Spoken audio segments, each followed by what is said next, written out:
replacement for Russell in this auction. This is a mini auction. Most of the Correct. good teams retain the good players. So we'll wait and see how that pans out. But I think it is almost they just don't have another option but to go all out for Cameron Green. Now Cameron Green does not come in down the order and does the kind of power hitting that Russell does. They'll have to tweak their playing 11 a little bit. Maybe Cameron Green bats up the order. You put someone down. They will probably go for the likes of Livingstone from England, who's a big, strong power hitter down the order as well. If they don't get him, then someone like a David Miller from South Africa. Remember the man who lost his wicket at the back end of the 2024 T20 World Cup final. So these are the couple of players that they might want to go after. But I think these are these are the two slots they need to fill. Someone at the top of the order who can bat aggressively, and someone lower down the order who can sort of do the power hitting and fill in for that Russell position. Which is why the 64 crore purse, which looks very big at the moment, may not remain that much, because remember they're going to splash about 25 odd crores for Cameron Green. Yeah, and they're going to deploy Corbo Lorbo Jitbo with that 64 crores of purse. Now, as we speak, ladies and gentlemen, the IPL auction has already begun, and we'll keep you posted with all the latest updates happening in Abu Dhabi. But for now, Rahul, I'll come to you. In 2025, KKR lost and fans were disheartened because a lot of star players were left out. True. Okay, and who were elemental in helping KKR lift the trophy in 2024. Do you think that pressure and that focus will also be on the minds? I mean, I know Rashesh and Samreen did add a little on that side as well, but I would like to pull your opinion here. Do you think that pressure will be there on the management of KKR? I feel coming from the person who holds all the cards, Shah Rukh Khan. He is a person who keeps everyone everyone so light-hearted. सबके साथ बहुत आराम से रहते हैं. मुझे नहीं लगता है कि he's the kind of person who would put pressure on anyone कि यार आपको ऐसे करना ही करना है. So before the auction, when he would have briefed the management, उन्होंने तो सिर्फ सिंपल यही कहा होगा कि भाई आराम से जाओ, आपके पास 64 करोड़ रुपए हैं, जिसका मन करता है लो, जिसका मन नहीं करता है नहीं लो, आपकी मर्जी है. Just feel free to do whatever you feel like. I think when I met him कुछ साल पहले, I asked him कि क्या आप कभी players से मिलते हैं before the match? He says मैं पहले कभी नहीं मिलता हूँ because I don't want to pressurize them. I never pressurize the management. I never pressurize the team players. मैं हमेशा मैच के बाद मिलता हूँ और उन्हें entertain करता हूँ. So my job is not to put pressure on the team. My job is to make them feel more alive, more kicking, so that they can be good on field. So I think उनका style थोड़ा different है. Management का style क्या है मुझे बिल्कुल भी नहीं पता.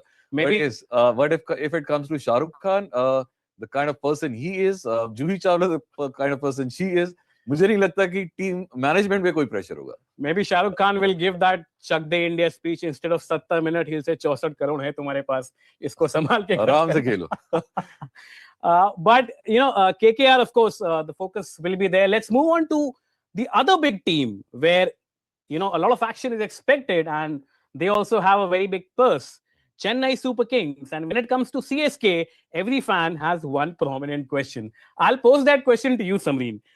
Do you think this will finally be the last Thalaiva moment? I mean, will we see MS Dhoni formally departing from the playing 11? What do you think? I am tempted to say that it should be the season, but you can never say never. I mean, especially with MSD, we still know what he brings to the table in terms of, the crowd support and just the entire brand around CSK. I mean, I don't see him stepping into, a coach or, some other capacity. So I think for as long as he is part of CSK, he'll play as a player, I think. But yeah, I mean, I have a feeling, just vibes this time that I think it's going to be the last Saliva moment indeed. And I hope that he has a great season so that, he goes out, with questions as to, again, like, MSD don't leave, like, it's not time yet. Rather than people saying, yeah, no, it's time now. Now you should know, you should leave. So I hope that he has a great season this year. Yeah. And calls it time. Yes. Sure. Rashesh, we all remember that moment, when Mahendra Singh Dhoni was crying when Ravindra Jadeja hit off that winning run. Like KKR has this position called power coach. CSK, they can come up with their own position and maybe a Thalaiva. Saliva suits him as well. What do you think is likely to happen with MS Dhoni? Do you think he'll continue playing? Because emotions are high whenever it comes to MS Dhoni. I think he's going to wear yellow for the rest of his life. I think that's a given. He's not going anywhere. For as a player, till how long we don't know. I wouldn't be surprised if he makes that call midway through the season if things fall in place. Because remember they've got that big addition in Sanju Samson, the big trade that they have made. So they have now a proper keeper, someone who can bat at the top of the order, play a guaranteed player in the entire season. But I think it's going to be fun. I mean, it's quite literally unbelievable how Dhoni's managed to sort of play on for so long. It's incredible. We thought he'd retire a couple of years back, right? That's when he gave that. What was that comment that he gave to Danny Morrison? Definitely not. So he's stretched on for another year. Now another year. Now they've added the impact player rule as well, so that allows him to sort of to cool his heels if he wants to, and only bat or only keep if he wants to. He can hand over the gloves to Sanju Samson, only bat, come in at that back end of the season as well. But I think it's quite incredible the manner in which the whole country has responded at every stadium and showered the kind of love they have to MS Dhoni. We can't now sort of become accustomed to away games because feeling like home games for CSK. So as a player, I don't know. I think MS will take that call once he watches his own form a couple of matches, and then he will decide how long he can continue, whether he should continue to be an active player or not. Now, but surely this might be the end season. I'll hold you for the moment because we have some developments happening simultaneously while we speak. Now, David Miller has been sold to Delhi Capitals for 2 crores. And that was the base price. This comes as a surprise. And Jake Fraser-McGurk has been unsold. Yes. Now, this is a surprise, ladies and gentlemen. This is happening as we speak. Rahul, your reaction? बहुत unbelievable है because JFK ने last time Delhi से वो खेल रहे थे और उन्हें ड्रॉप किया गया. But he is a pinch hitter. बहुत जबरदस्त प्लेयर हैं, ऑस्ट्रेलिया से खेलते हैं. मतलब पहली किसी ने भी बोली नहीं लगाई. 2 crore पे unsold, and then David Miller जो सारे सोच रहे थे कि मतलब उनकी बोली बहुत हाई जाएगी, बहुत सारी टीम्स बिड करेंगी, बट सिर्फ पहली ही बिड में किसी भी टीम ने क्रॉस बिडिंग नहीं की और दिल्ली ने उसे ले लिया. It was like very unbelievable. जैसे मतलब ऐसा लग रहा है कि जैसे बिडिंग भी फिक्स हुई है आज तो. Prithvi Shaw is also unsold as we speak. Oh, okay. Rashesh, what do you think? Yeah, not surprising. I think sometimes these things happen. What happens is with some players, teams tend to sort of wait. There is this process called accelerated auction, where the main players are picked. The team comes with their plans, right? So they have certain players who are their priority. So once everything is done, then if they need to make some additions, that's when they can rope them in for the base price. So this can still happen with someone like a Prithvi Shaw. If someone realizes there's a bit of a gap, छोटा सा gap है, कम पैसे में कोई player मिल रहा है, then he sort of rope that player in. So this can still happen. I think it's not at the end of the world. Prithvi Shaw के साथ थोड़े से disciplinary issues भी रहे हैं. Sameen, I would like to bring you in. Don't you think? I mean, that has hounded over his image more than his game, actually. Absolutely. I mean, he kind of faded away in the last few years. Whether it was the disciplinary issues, whether it's the move from Bombay to other states, there has been talk about him in the domestic circuit as to not living up to the potential that he initially showed, and of course that has an effect. And as big as the domestic circuit is, these talks they spread, and I'm sure I think that has had an effect over him in the last few years. He has been pretty decent in the last year on the domestic front. He has shown that he has the commitment to get back on track. But I mean, I understand why teams would be hesitant. Sure. Sameen, as you were speaking, Cameron Green he's being bidded right now. And in a very few minutes, we'll come to know which team has gone for this high-profile player, because him and I think Livingstone these two prominent players. इनकी तो already SIC 2.6 crore तक जा चुकी है bidding and cross breeding हो रही है. All the teams they seem interested. अभी राजस्थान रॉयल्स भी दिखाया जा रहा है कि they are also interested. Everybody is thinking कि yes, they have bidded for Cameron Green. So बढ़ती जा रही है. 2.3 crores हो गया है. And now every team is they are very very much interested in Cameron Green. बहुत जबरदस्त प्लेयर है, बहुत अच्छे प्लेयर हैं, and जिस भी टीम के पास जाते हैं, as we speak, ये बोली बढ़ती जा रही है. It's already now 3.6 ऐसा crores. कौन सा फैक्टर है Rahul, and I will bring Rashesh and Samin as well, जो कि कैमरून ग्रीन को इतना ज्यादा हाई प्रोफाइल बना देता है? And after that, of course, we'll talk about Livingstone as well. But why do you think Cameron Green is extremely high profile this year? My God, is already at 4.80 crore. मुझे लगता है इस बार अगर कोई player जो सबसे ज्यादा महंगा बिकेगा, it would be either Cameron or probably Livingstone या फिर शायद de Kock.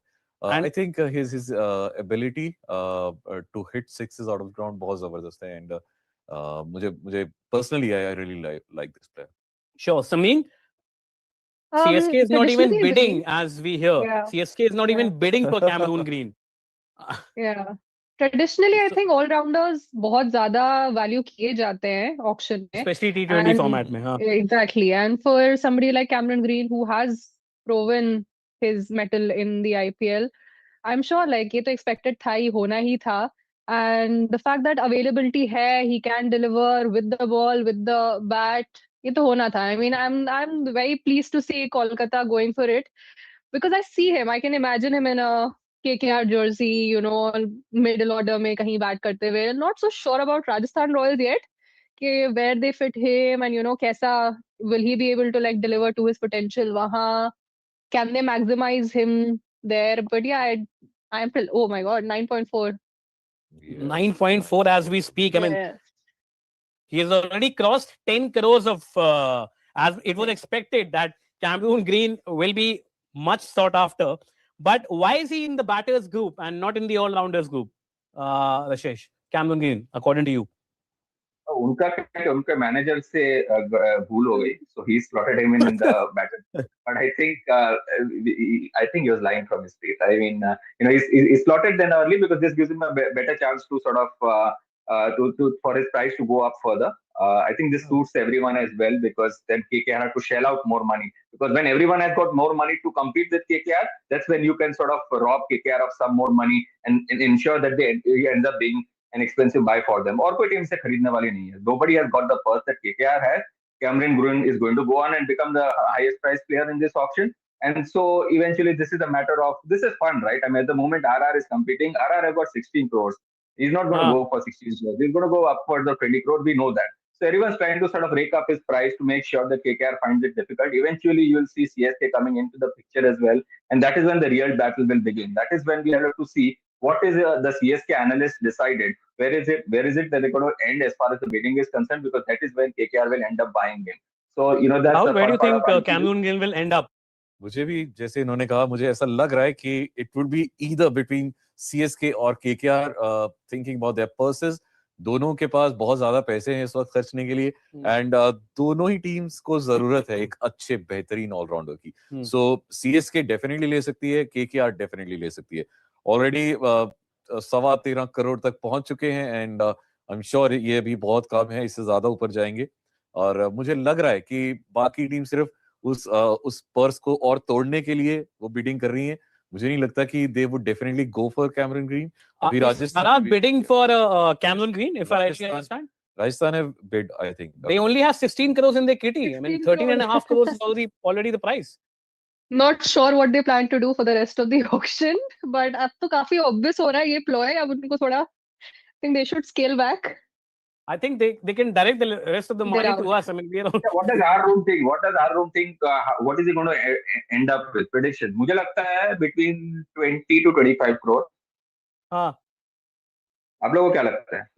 I think 18 to 19.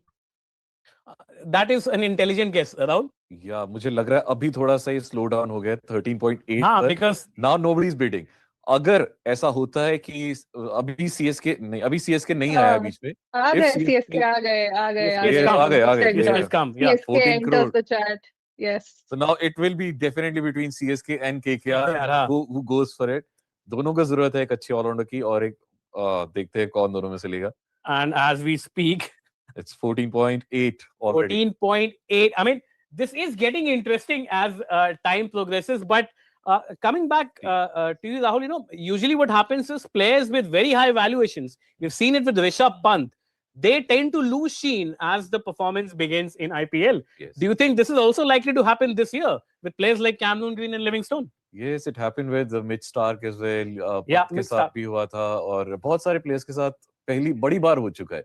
अगर हम युवराज सिंह से स्टार्ट करें, जब डीसी ने उन्हें बहुत महंगा खरीदा, आई थिंक होता है प्रेशर, एडिशनल प्रेशर हो जाता है कि हर मैच में जो ओनर्स हैं आपसे आके बात करेंगे, मैनेजमेंट आपसे आके बात करेगी कि ये नहीं बोलेंगे हमने आपको इतना महंगा खरीदा है, बट वो जहन पे होता है प्रेशर कि यार हमने इतने महंगे में बिके हैं, वी हैव टू डिलीवर.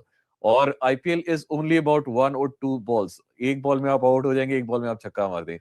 सो एक बॉल में आपकी विकेट चली जाएगी, एक बॉल में आप विकेट ले लेंगे. So it could go either ways. But yes, additional pressure when you come on the field is there, always there, from ball zero. Sure. Rashesh, what do you think? I mean, do you think his bid will cross 19 crores? Oh, definitely. I think it will. I am just interested to see if CSK are going to stretch KKR upwards of 25 crore and sort of match Rishabh Pant's 27 I think both the crore teams bid. are head on to ensure that the other team doesn't take. I mean, this is more of a negotiating tactic now.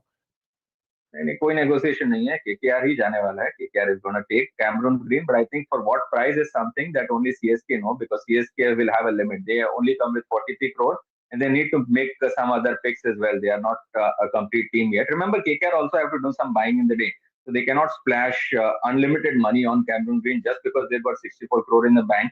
Remember, they have to pick about 13 more players. They've only come with the least retention. So they only have 12 players picked right now, and not all of them are playing 12 regulars. So they have to some more to. So there is a limit to how far you can go with Cameron Green. But this is one of the most predictable parts of this auction. We all knew as we speak, he has already crossed 19 crores. Yes, my prediction has gone. But yes. It should be somewhere between 20-21 and हो सकता है ज़्यादा भी जाए. 21 करोड़ से ऊपर राहुल, मतलब हाँ, हो सकता है. फॉरेन प्लेयर्स के साथ हमारी हिस्ट्री रही है. But I think इस साल तो कैप है ना, हाँ. Let's take a number from each one of you. That's a good suggestion. Rahul, one number from you. क्या लगता है आपको? 22 Rahul. Rashesh? I would go for somewhere around 25. 25. Okay, Sameen? 21. 21. Okay, let's. Now it has already crossed 20, but 20. And I would request the audience to keep commenting their opinion as we speak. This is getting interesting, and there will be much more action as we go ahead. But Sameen, I'll come to you. The auction will simultaneously go. Like Rahul was saying, does this extra valuation put pressure on the player? I mean, yeah, I mean, the players that we try to talk to, and often after auctions we ask them, was the pressure getting to you? Does it get to you? Do you think about it? They always say that they don't think about it too much. They don't attach too much value to it. But I'm sure it does. I mean, it's hard not to keep thinking about delivering when you're making headlines and the eyes are on you all the time. And I definitely think that it plays a role in the kind of performances they deliver.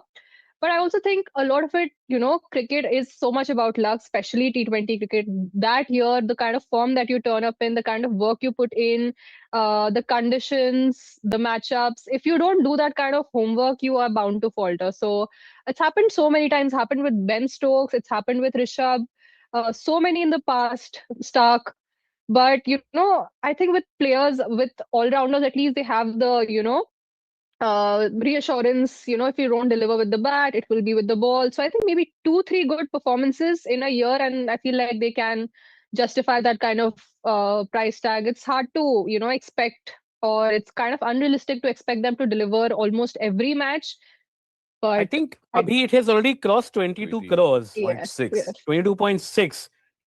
हम दोनों से आगे निकल गए हैं. 23 it has already touched. I mean, this is much more than what was expected. Had this been the last street, it would have been all green by now. But this is slightly getting overboard. But Rashesh, there was this news which people were talking about in the morning on the internet. There's a cap on overseas players.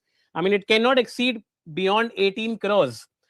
Which is the retentionship fees of Virat Kohli. I might be wrong. Can you explain me that economics if you're aware of it? I mean, how does that work? If the valuation of a certain player crosses 18 crores, will the rest of the money go to the cricket fund, BCCI Player Development Fund? If I rightly understand that. You're right. You're right. I think that's a good point, good discussion point at this point in time. And Cameron, because it's specifically for these kind of circumstances. What used to happen is overseas players always used, because the main Indian players are always retained by the team. So in many auctions, the big overseas players used to jump in many auctions so that they end up taking a big purse in the bag. So this happened with Mitchell Stark. We ended up with 23.75 crore. Pat Cummins in the last mini auction went for 20 crores. So to prevent that, they have put a limit where the last retention price would apply to any overseas player, to any non-Indian player. So Cameron Green, regardless of whether he gets 25 crore, 26 crore in this auction, will only be taking home 18 crore. The rest of the money will go to BCCI fund, which will be used for player welfare.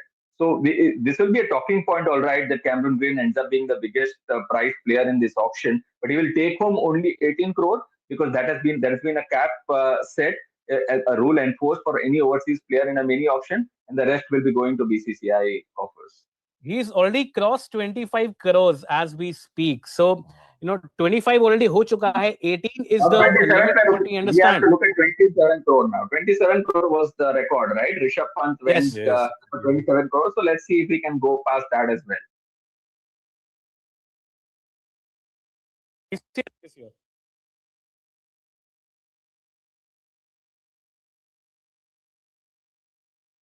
Money, I mean, donating, quote unquote, for the lack of a better word.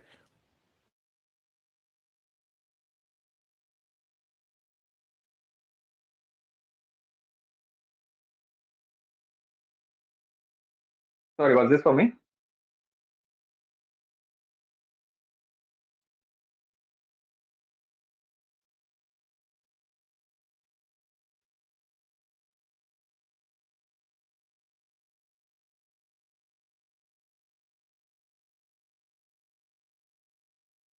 .5 crores sold to.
So it looks like Cameron Green was not able to breach the record, but still pretty big, 25.2 crores. And I think we were spot on with the team that, yeah. No But marks again, for guessing that. It was so predictable. I think it's one of the kind of strange auction pools that we're seeing this time, where you can very clearly see that this is one player that one franchise cannot do without. And so they were always going to go aggressively. In every other franchise, they were obviously going to bid, but they didn't have the money to challenge KKR. The only team that they had that could have challenged KKR was CSK, but they also had to come up with a limited purse because they need a lot of other shopping to do as well. So I think at the end, as big as the amount sounds, 25.2 crore, is it? This is, one could see this coming also because this was Green was listed in the first auction set. He was going to come in very early as well. So this is something that we sort of saw coming. And 25.2 crores is not a bad price for KKR because they're left with what now? Still, they have about 40 crore to the rest of the shopping, which should be good enough for them to pick up some strong team. They're still in a good position to go for some players like Livingstone if they want. And even as we speak, I believe Sarfaraz Khan has gone gone. So unsold. that has gone unsold. So again, I think Sarfaraz, in fact, he played a timely knock in the Mushtaq Ali today. He got some 70 runs for 20 odd balls. So this is, I still believe someone like Sarfraz might just be picked up by someone in the accelerated auction. but people not sort of queuing up to buy him is also not surprising because remember T20 is not his forte. There are days when he can play some of these unfancied shots, etc. But red ball cricket is his strength. So in that sense, not surprising that people didn't want to splash too much on him. Someone might just pick him at the back end if they've got some gaps to fill. So we'll wait and see on that True. front. But fascinating how the auction has sort of begun. This is what sort of rakes up interest in these IPL auctions. When there is a big buy, big purchase at the start of the auction, that is when this sets the ball rolling, and I think we'll be in for some more surprises, some big buys as well. Because remember, even if for us on the outside, they may not look strong players, not players who will always win matches on their own, because the auction pool is limited, and these are the players that are available. The teams will go for them quite aggressively. Yeah. So I think Cameron Green will turn out to be the most expensive overseas buy this year, if I correctly understand. Rahul? मुझे लगता है Livingstone पे भी अभी थोड़ी सी उम्मीदें होंगी. Livingstone is a very good player and बहुत सारी उम्मीदें उन पर हैं, बहुत सारी उम्मीदें क्विंटन डी कॉक पर भी है. तो on these two players we can think कि शायद 15 से 20 करोड़ या हो सकता है 20 से ज्यादा भी, डिपेंडिंग के किस टीम को उनकी ज्यादा जरूरत है. तो it will definitely depend on the team status and the purse they are left with. So इन दोनों चीजों पे डिपेंड करेगा.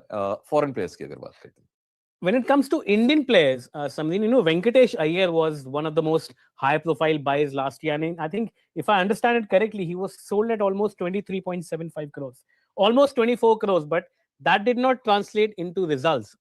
So, do you think when it comes to Indian players, who will be most sought after? Oh, interesting question.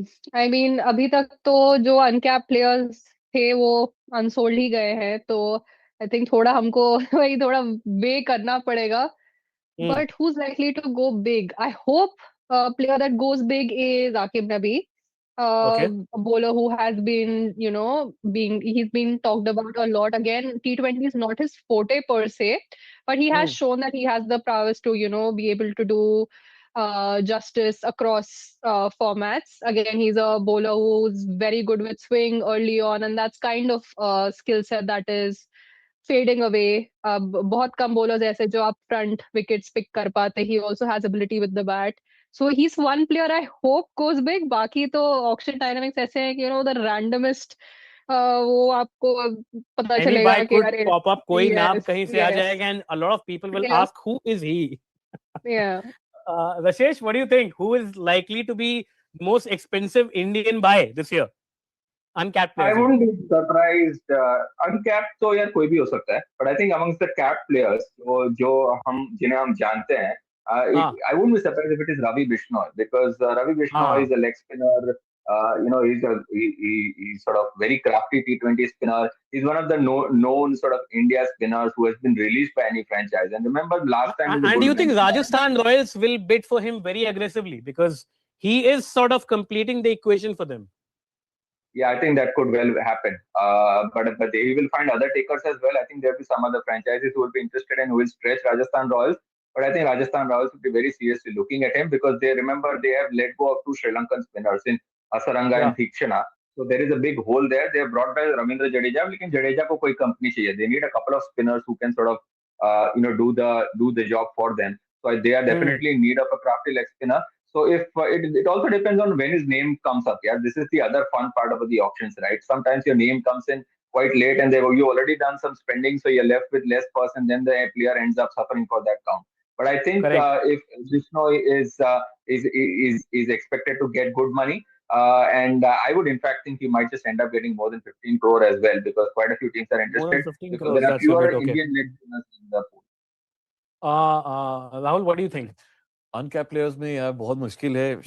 शायद अशोक शर्मा, मुझे पता नहीं, but cap players में तो डेफिनेटली मुझे जो दो प्रोबेबल लग रहे हैं, एक is Venkatesh Iyer I guess, क्योंकि लास्ट ईयर भी वो काफी महंगे भी गए थे, 23 crore 23.7. Do you think it did not reap off, so there will be less interest on him?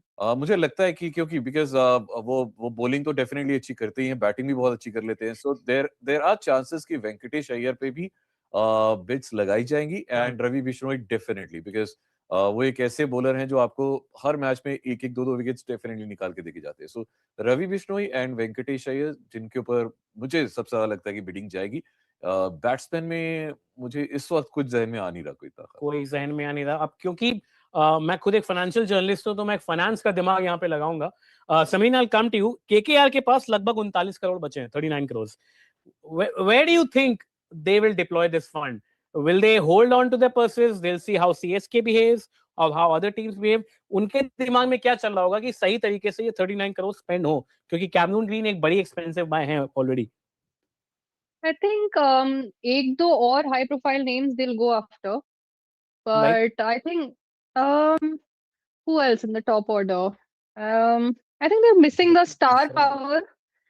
Yeah, I think they're missing the star power, so some players there. But otherwise, I think thoda ye log, they will rely on their analysts and scouting to build the rest of their lineup. I think Okay. they've gone all out with Cameron, but there are a few more players I think that they'd like to bank upon in terms of star value. Because last year bhi they went in with, they had Ajinkya Rahane as captain, and Yeah. उससे पहले श्रेयस अय्यर थे.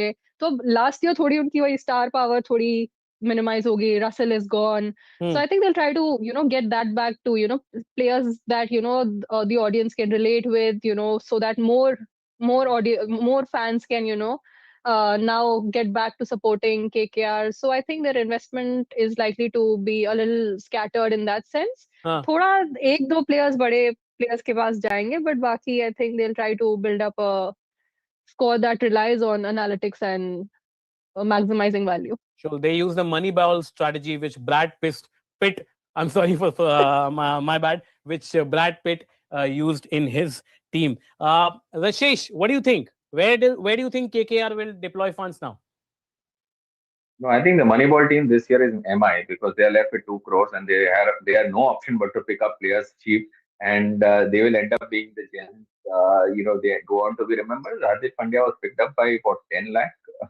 Jasprit Bumrah was picked up for no money, and they ended up being the big players that we know. So I think that is going to be the fun part of the auction, how that pans out.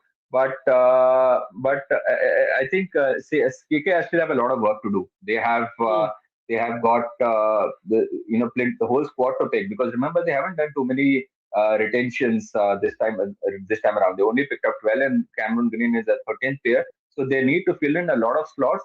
And I think, like I mentioned earlier, they still would want another power-packed player down the order, someone like a Livingstone, perhaps a Miller, perhaps. I think Liam Livingstone is now up at auction, if I correctly understand. I think this bidding would also be equally interesting, because a lot of teams would be interested in him, not just because he's the best power hitter in the world, mind you. That is not how these auctions work, but because he's probably the best talent available in the resources that in the 369 players that are available at the moment, which is why a lot of teams will bid for him. Okay, now I think Gus Atkinson is up for at the auction. The base price is, of course, 2 crores. Rahul, who do you think will pitch for him? मुझे लगता है इस बार CSK pitch करेगा. क्यों, क्या what is special with him? Which why do you think he will win? Because उनके he's a good all-rounder, bowler बहुत अच्छे हैं, बैटिंग भी अच्छी करते हैं. तो I think इस वक्त CSK को एक ऐसे अच्छे all-rounder की जरूरत है. After Jadeja has left the team, so definitely they'll go for him. और because मुझे भी लगता है कि इनकी he went unsold. Unsold? Wow. Gus Atkinson went unsold. Sameer, I think वापस जाएंगे इसकी तरफ. Do you think Gus Atkinson will be reconsidered? He's went unsold. No, I'm kind of not surprised. There are bigger names to come, and again, spending so much money upfront, 2 crore base price, वो बहुत है. मतलब I think he over-evaluated that. So yeah, I'm not surprised. I'm kind of not the base surprised. price was over the chart. Yeah. For Gus Atkinson, okay. Yes, Sachin Ravindra is being bidding as we speak right now. Rashesh, क्या ख्याल है आपका सचिन के बारे में? ये कहीं जाएंगे या फिर बैठ के लैया चना खाएंगे? नहीं, कहीं तो जाएंगे, but I think बहुत ज्यादा पैसे नहीं कमाएंगे. That's my early prediction. क्या बात है, आज हर कोई राइमिंग मूड में है. Rahul, you set the tone very bad, हाँ? जी. No, but I think he might just end up going. No, I'll have to stop you, Rashesh. Sachin went unsold. ये कहीं नहीं गए, ये लैया चना ही खाएंगे, जैसा कि मैंने आपको बोला था. He went Yeah, so unsold. I Do you think think one of he'll be the considered again, teams, Rahul? इनका लास्ट सीजन जैसे मैंने देखा था, आई ऑब्जर्व्ड हिम, क्योंकि when he was playing for New Zealand बहुत अच्छा खेल रहे थे, बट जब आईपीएल में आए थे मुझे लगा था कि with yellow Jersey he will definitely play really well, but कुछ खास कर नहीं पाए, तो मुझे भी इतनी उम्मीद नहीं थी कि 2 करोड़ से, मतलब 2 करोड़ मुझे ज्यादा लग रहा था. Okay. So let's Now, see. Liam Livingstone. I mean, this is the moment all of us have been waiting for. He is up now for sale. And the surprise point is he has went unsold. What is happening? There yeah, I might think this is be- a big step. I mean, why? Can somebody please enlighten me on this? As someone who was losing their mind watching teams spend so much on Cameron Green, I was like, okay, ab paise bacha rahe, so part of me is kind of happy that they're, Okay, I I think think we going to have go got for it. Nick. Sure. Samir, I'll come to you in a moment. I think we've got Yeah. Nikhil Sharma right now. Nikhil, Livingston went unsold. Why do you think that happened? I mean, he was much sought after this year, and he was on everybody's. Everybody was chanting about him, apart from Cameron Green. Well, a lot of times teams have their own strategy going forward. It's not necessary कि हर time पे एक player कितना भी अच्छा हो वो आपकी strategy में fit होता ही होगा. So Livingston surprising, पर बाकी जितने भी players हैं that we've kind of had unsold, I'm not surprised at all. This is possibly the only name that I'm surprised that nobody's bid for. I don't think a lot of them at the end of the day the team will come back and say, we should get them back into the pool. I have a feeling Livingston might be back. Also, does he have any international engagements? I'm not aware. I'm not aware. Sometimes that also I think puts there's teams off. workload pressure also, which might Also, have injury. propagated the board also. I mean, for his availability. Yes. Right, yes. Rahul? हो सकता है, but अभी मुझे जो सबसे बड़ा वो सामने आ रहा है, हसरंगा, जिन्हें बिल्कुल कोई बोली नहीं लगाई गई, एलएसजी में शामिल सिर्फ 2 करोड़ पे हो गए. ये उनका बेस प्राइस था. सिर्फ एक ही टीम ने इनके लिए बिड किया और वो उनके पास चले गए, लखनऊ. मुझे ऐसा लग रहा था कि हसरंगा को थोड़ा सा ज्यादा बिडिंग होगी, 3-4 टीम्स बिड करेंगी, उसके बाद जाके वो कहीं ना कहीं थोड़ी हसल के बाद शामिल होंगे, बट बहुत इजी बाय हैं लखनऊ के लिए. बट अभी लखनऊ के सामने शायद वेंकटेश अय्यर भी है. We were seeing Mr. Goenka on screen right now. But when it comes to Venkatesh Iyer, very high price last year. Do you think what would be his future this year? Rashesh, लैया चना खाएंगे या कहीं specifically जाएंगे? He'll obviously go for some team, but I think Venkatesh Iyer might actually benefit with Liam Livingstone not going for a big price, because Livingstone, remember, he was not in form. So in terms of his international commitments, England haven't picked him regularly. He's done well off late in some of the leagues that he plays in. But this is sometimes, we mentioned, some teams come with some strategy, and they might have other players in their priority list. I would be surprised if Venkatesh Iyer would be in their priority list. So my initial thoughts when the auction began was Venkatesh Iyer will get a big price correction. He went for 23 crore. He might just go for less than half the price. But with now Livingstone not going at all, some teams may have more money left and they may go for Venkatesh Iyer. Although I still believe he will be comfortably short of 10 crore, but teams will most definitely bid for him. If Venkatesh Iyer does not find any bidders, then I think we certainly don't know our auction dynamics anywhere close to what the other teams do. I mean, I think it's third bid for Venkatesh Iyer. He is already 2 crores. I mean, not very over the board as far as base price is concerned. Nikhil, what do you think about Venkatesh Iyer this year? Well, Venkatesh Iyer, there was a huge talk of the wrong Iyer being retained by KKR last year. And of course, it's been proven right the way Kings 11 played last year. Having said that, I think Venkatesh is a phenomenal player. So I do believe that there'll be a lot of teams wanting to get him on board. He's done reasonably well, did well today as well against Punjab in SMAT. And he's been, opening the innings too as well from time to time. I do expect that maybe, the price that he commanded last year, and that's primarily the reason that KKR might have let him go, because if you had to retain him, that price would have come into play. If it was a price that was more close to 10 crores, 12 crores, maybe 14 crores, I think he wouldn't have been let go by KKR. I wouldn't be surprised if they go back into the pool for him at not that price. Or have things really soured up between the management and him. So it's on the other teams to come in. But he's a utility player. He can bowl, he can bat. He's played a bit of county this time as Nikhil, well. I'll just ask that question to you because we were discussing this very fact. Every year, one player or the other, is hired at a very phenomenal price. We've seen that with Rishabh Pant. We've seen that with Mitchell Stark. I mean, this year, maybe, I don't want to be the Bhavishya. No, Cameron Green, that'd be the one. Be anybody. I don't think anybody will go above it. But do you think this high pressure of, being sold at such a phenomenal cost, such a high cost, takes a toll on players? I mean, all the players which have been sold at very high profile cost have not been able to perform well on the field. Do you think there is pressure which translates onto their performance when such phenomenally high costs are associated with them? There could be pressure, especially if you're not used to it. Say for somebody like Venkatesh Iyer, if you're doubling the kind of money that you get in the IPL, it could add to a lot of pressure. But if you look at some of the more experienced ones who are more used to it, they look at prices as just being prices. Ultimately, the absolute gold standard in cricket or in any sport is what you do onto the field. When you go onto it and you perform, I don't think a lot of players keep thinking about, yaar, mujhe itne paise mile hain, to mujhe itna khelna hai. Yes, if you're not used to it, the first couple of times it could be, but otherwise, I don't think that's a big problem really for experienced seasoned campaigners. Now, as his bid touches 5 crores, Rahul, I'll come to you.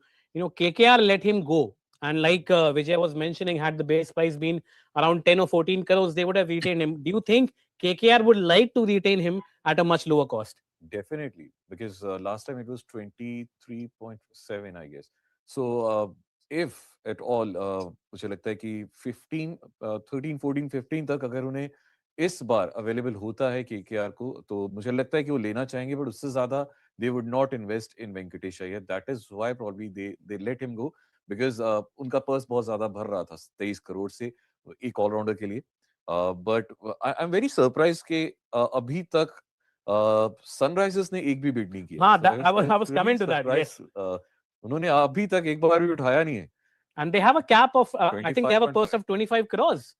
I mean, क्या चल रहा है उनके दिमाग में, Rashesh? I think they may be saving up for a quality spinner. This is something that they may be saving up for, perhaps another. Obviously teams come in with their own strategy. At the moment, we are having all-rounders who can also bowl. We had the batter set to begin with. So teams come in with those kind of strategies. So, and they also know to buy some of these players, people like Green and Iyer will end up spending a lot, and that is not in their budgetary allocation. So this is perhaps the reason why we've not seen anyone in orange bid yet. But interesting, while we are watching Venkatesh Iyer's bid go on, it's quite a slow bidding going on at the moment. Yes. Even for a 20 lakh escalation, people are thinking twice, which is sometimes an indication that this bid will not go on for too long. So perhaps Venkatesh Iyer is indeed in for some sort of a price correction. Within 10 crores. But Nikhil, I'll bring you in. RCB, the champions last year, they have done very less changes to the playing 11 squad, as we understand. Do you think RCB will be interested in somebody like a Venkatesh Iyer? Will he fit into the equation? I don't think so. See, also, talking about some teams not yet entering into the pool as well. Sometimes, while the maximum number is 25, or what I know talking to coaches, especially for, if you don't have, players going out for international duty or injury concerns, coaches don't like working with a lot of players. Because if you have 25 players or only 11 are going to play, there'll be a lot of unhappy people in and around the dressing room. Specifically, if you get, very high quality foreign players or Indian internationals, and you put them in your squad, and then basis of how the team strategy goes, how results come across. So it's not necessary that everybody will go in and sign 25 players. Humne dekha 18, 20, 21. Sometimes that's the kind of sweet spot, the kind of player pool that coaches want. And I think more and more teams are likely to move towards that 21-22 players ke aspas. Venkatesh Iyer, I don't think has a place in RCB. And that's because thankfully, जितनी भी आपकी team set होगी, अगर आपके पास अगर top order में 6-7 batsman हैं आपके पास और आपको मालूम है, you can shuffle them across, have those kind of players. You have Rajat Patidar there, you have Virat Kohli there. I think they're more or less settled. अच्छी चीज ये होती है ना mini pool. The best thing is that you don't have too many people to sign to bring onto your squad. And I think in this case, RCB is fairly well covered. And taking from you, Nikhil, Venkatesh, his bid as it stands at 7 crores. Yeah. Rahul, where do you think he will land? Because, like Nikhil says, he's not a fit for RCB. The bid is moving very slow, like Rashesh mentioned. And considering his skill set, where do you think, and because he's also one of the most watched players this season, where do you think he'll finally end up? बहुत मुश्किल है कहना, because वहां पर इस समय जो देखा जा रहा है, यही दो टीम्स हैं जो सबसे ज्यादा इनके लिए बोली रही है, और फाइनली आरसीबी में वो शामिल हो गए हैं 7 crores में. He's a smart key player. I think RCB को हमेशा इनकी इस तरह के प्लेयर्स की जरूरत रहेगी. A good player who can bat, who can bowl, and I think a good buy for RCB. हालांकि उनका पर्स अब थोड़ा सा कम हो गया है. That's what I was coming to. And अब तो कितना 8 crore रह गया उनके पास. नहीं, अच्छी चीज ये है कि वहां पे RCB's probable 11 at your screen, on your screens right now. But Nikhil, while we were talking, you were mentioning he's not a fit for RCB, and minutes later we see him being bought by RCB. What do you think changed? What must have gone? No, not changed. I also think because of Rajat Patidar, because both of them played together in the MP squad. As we speak, they had a game this morning. There could be a slight influence, and he understands Venkatesh's capability really well. So sometimes you need a captain who says, look, I really back him up at around 7-8 crores. It is phenomenal value because you also get a medium fast bowling option along with his batting, and it's quite explosive on days that he gets going. There's barely anybody who can stop somebody like a Venkatesh Iyer going all along, and he could be a match winner, good fielder, energetic, great attitude. From that perspective, I think that might have been what might have played. And of course, if at 7-8 crores, if there could be a place for him in this squad, he's a championship winner 2 seasons back. So when you get a champion material like him, you take him at a good price, definitely. Sure. Now, we've also not seen much action from Gujarat Titans, Rashesh, Rahul. क्या चल रहा होगा उनके दिमाग में? I mean, not much action from their side. What do you think they're holding up for? इनके पास purse बहुत कम है. I think 12.9 crores, and और दूसरी बात है कि इनका स्लॉट भी बहुत कम है. They only have 5 players remaining. तो 12.9 में I think वो ज्यादातर, मुझे लगता है एक प्लेयर होगा जो ऑलराउंडर की तरफ जाएंगे. ज्यादातर प्लेयर I think वो अनकैप्ड ही सोचेंगे, या फिर वो प्लेयर्स जो अनसोल्ड हैं अभी, जब वो रीअपेयर होते हैं, I think then they would bid for them. अभी तो क्विंटन डी कॉक के पास आ गई है बाजी. अब बेस प्राइस 1 crore का है इनका, Quinton de Kock, and he is a good batsman. He opens for South Africa. What do you think? Who do you think will opt for Quinton de Kock, or who at least will think he will be in their wish list? Nikhil, what do you think? किसकी wish list में Quinton de Kock हो सकते हैं? नहीं, देखिए, जिस तरह के वो प्लेयर हैं, काफी सारी टीम्स जो हैं, स्पेशली जिनके पास अभी पर्स काफी बड़े हैं, तो they could possibly go for him, and he's definitely a player. What a smart! I mean, we were not seeing any action from Mumbai Indians till now. Quinton de Kock sold for 1 crore to Mumbai Indians. This is a proper Gujarati dimag, I mean, they chose not to open their cards. The moment Quinton de Kock comes, they buy them at the base price. बिल्कुल, और उनका भी purse कुछ इतना खास है नहीं था, but I think 2.5 crore का उनका पर्स था सारा. हाँ, but managing him, a player like Quinton de Kock in that purse, बहुत मुश्किल था. I was thinking कि इनकी बिड बहुत हाई जाएगी. Yes. Considering जैसे इन्होंने बैटिंग अभी कर रहे हैं recent series में, इंडियन कंडीशंस में मुझे लग रहा था अच्छा खासा जाएगा, but 1 crore I think is a very good buy. We were thinking that he will contribute more to BCCI or Cameroon Green. I mean, बातें यहाँ तक पहुंच गई थी. निखिल, आप थे नहीं उस टाइम, हम लोग उस बात पे बात कर रहे थे कि 18 करोड़ से कितना ऊपर जाएंगे लोग. And here we are here 1 crore. Rashesh, what do you think this happened? No, I think it's a absolutely terrific buy for Mumbai Indians. I thought he would go on for about 5 to 10 crore. I think there were some more bidders who would be interested in. But for Mumbai Indians, with the limited purse they have, and for them to grab Quinton de Kock at this price is unbelievable. Remember, their regular keeper, Ryan Rickelton, has been a little bit off form. So they would have wanted a backup keeper who can also bat, and then Quinton de Kock fits in perfectly. So terrific buy for them. They've already made one of the smartest buy of the auction. I think that's my kind of early call. And we will now see them waiting for some sort of uncapped players who might go on to be big players. But yeah, quite surprised that some of the other teams did not see value in Quinton de Kock, which is interesting because teams like KKR do need a wicket keeper. So who do KKR have in mind as far as filling those wicket keeping slots is concerned? Is going to be something to watch out for. Sure. Now, Johnny Bairstow, like he was one of the most sought after T20 batsmen a couple of years ago. He's gone unsold. What do you think did not work in his favor, Rahul? मुझे दोनों का बहुत ऐसा हैरानी लग रही है. मुझे लग रहा था शायद SRH उनके लिए जाएंगे. इनफैक्ट जेमी स्मिथ भी मुझे लग रहा था शायद KKR would bid for him. Keeper की जरूरत है तो शायद उनके लिए जाएं. But both the players England का मुझे एक जो वीक पॉइंट लगता है वो ये कि हमेशा ऐसा होता है कि मिड वे जब IPL चल रहा होता है उसके बीच में ही most of the players they are called for their national duties और उन्हें बीच में ही छोड़ के जाना पड़ता है. सो उस वजह से जो टीम होता है उसका बैलेंस बहुत खराब हो जाता है. This could be one of the reasons. मेरे को पक्का नहीं पता. This could be one of the reasons कि ज्यादातर इंग्लिश प्लेयर्स के लिए ऐसा हर साल हुआ है क्या? मतलब do we have that track record? ऐसा होता है most of times. Okay. Nikhil, do you agree with Rahul? I mean, is no 100%. मैंने शायद पहले भी कहा था कि that's one of the reasons कि इंग्लैंड के जो प्लेयर्स हैं वो नहीं खेलते हैं. And usually England जो है वो for whatever reasons they don't consider, they always, most boards बोलते हैं कि जब IPL चल रहा है we don't want to play, but England doesn't have that policy. They're open to having games. And IPL squads में काफी सारे English players होते हैं जिनको halfway through निकल के जाना पड़ता है, and then replacements are sought for them.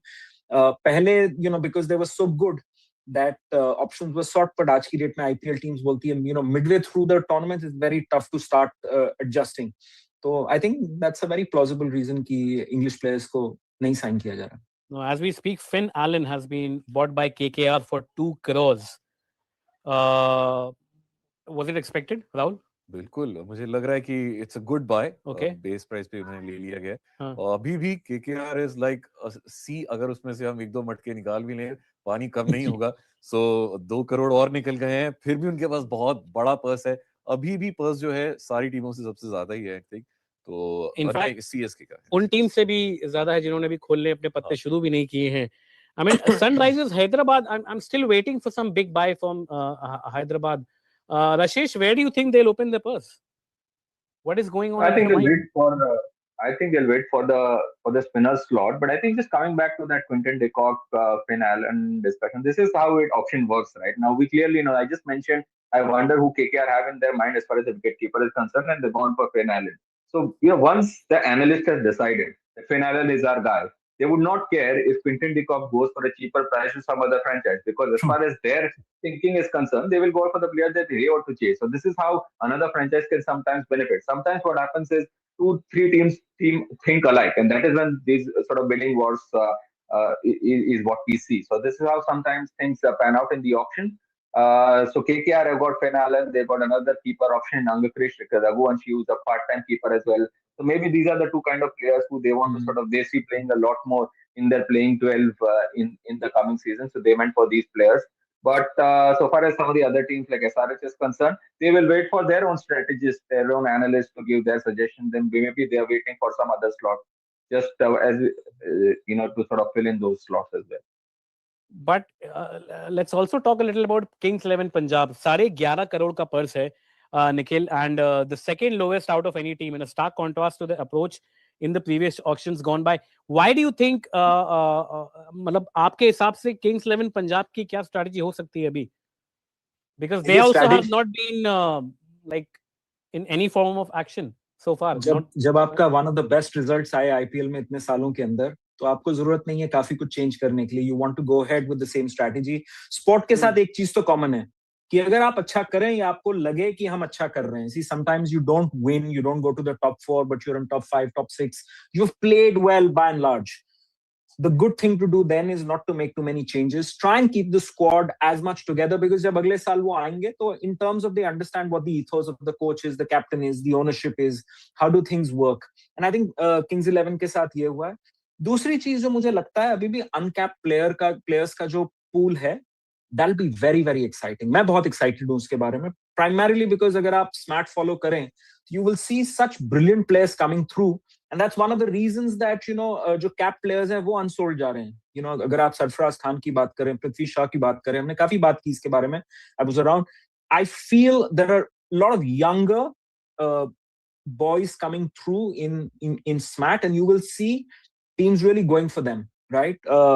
जैसे कि राहुल भी बोल रहे थे कि एक बारी आपने अपना मन बना लिया कि मैं इस विकेट कीपर के पीछे जाऊंगा या विकेट कीपर बैट्समैन के पीछे जाऊंगा, उनके पास 3, 4, 5, 6 ऑप्शंस होती हैं. और अगर उसके टॉप पे अगर फिन एलन है तो फिर they will go hammer and tong if they have that money for Finn Allen. But उनके पास सेकंड ऑप्शन होगी, तीसरी ऑप्शन होगी, चौथी ऑप्शन होगी. क्विंटन डे कॉक हो सकता है उनकी 5वीं 6वीं ऑप्शन हो. सो एनालिस्ट उस हिसाब से काम करते हैं. And I think there are some really exciting players coming in the uncapped. There's a boy called Salil Arora who I think, उसने आज भी शायद 50 रन मारे हैं पंजाब के लिए. आज सुबह शायद 19 एक्स्ट्रा प्लेयर्स ऐड हुए हैं बीसीसीआई की तरफ से for the auction. That took the tally from 350 to 369.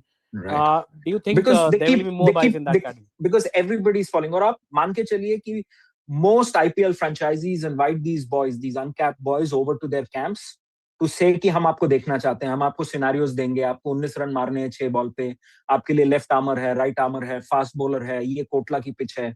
So they've already done a lot of homework with these boys, right? That's how boys like Raghuvanshi come into the mix as well.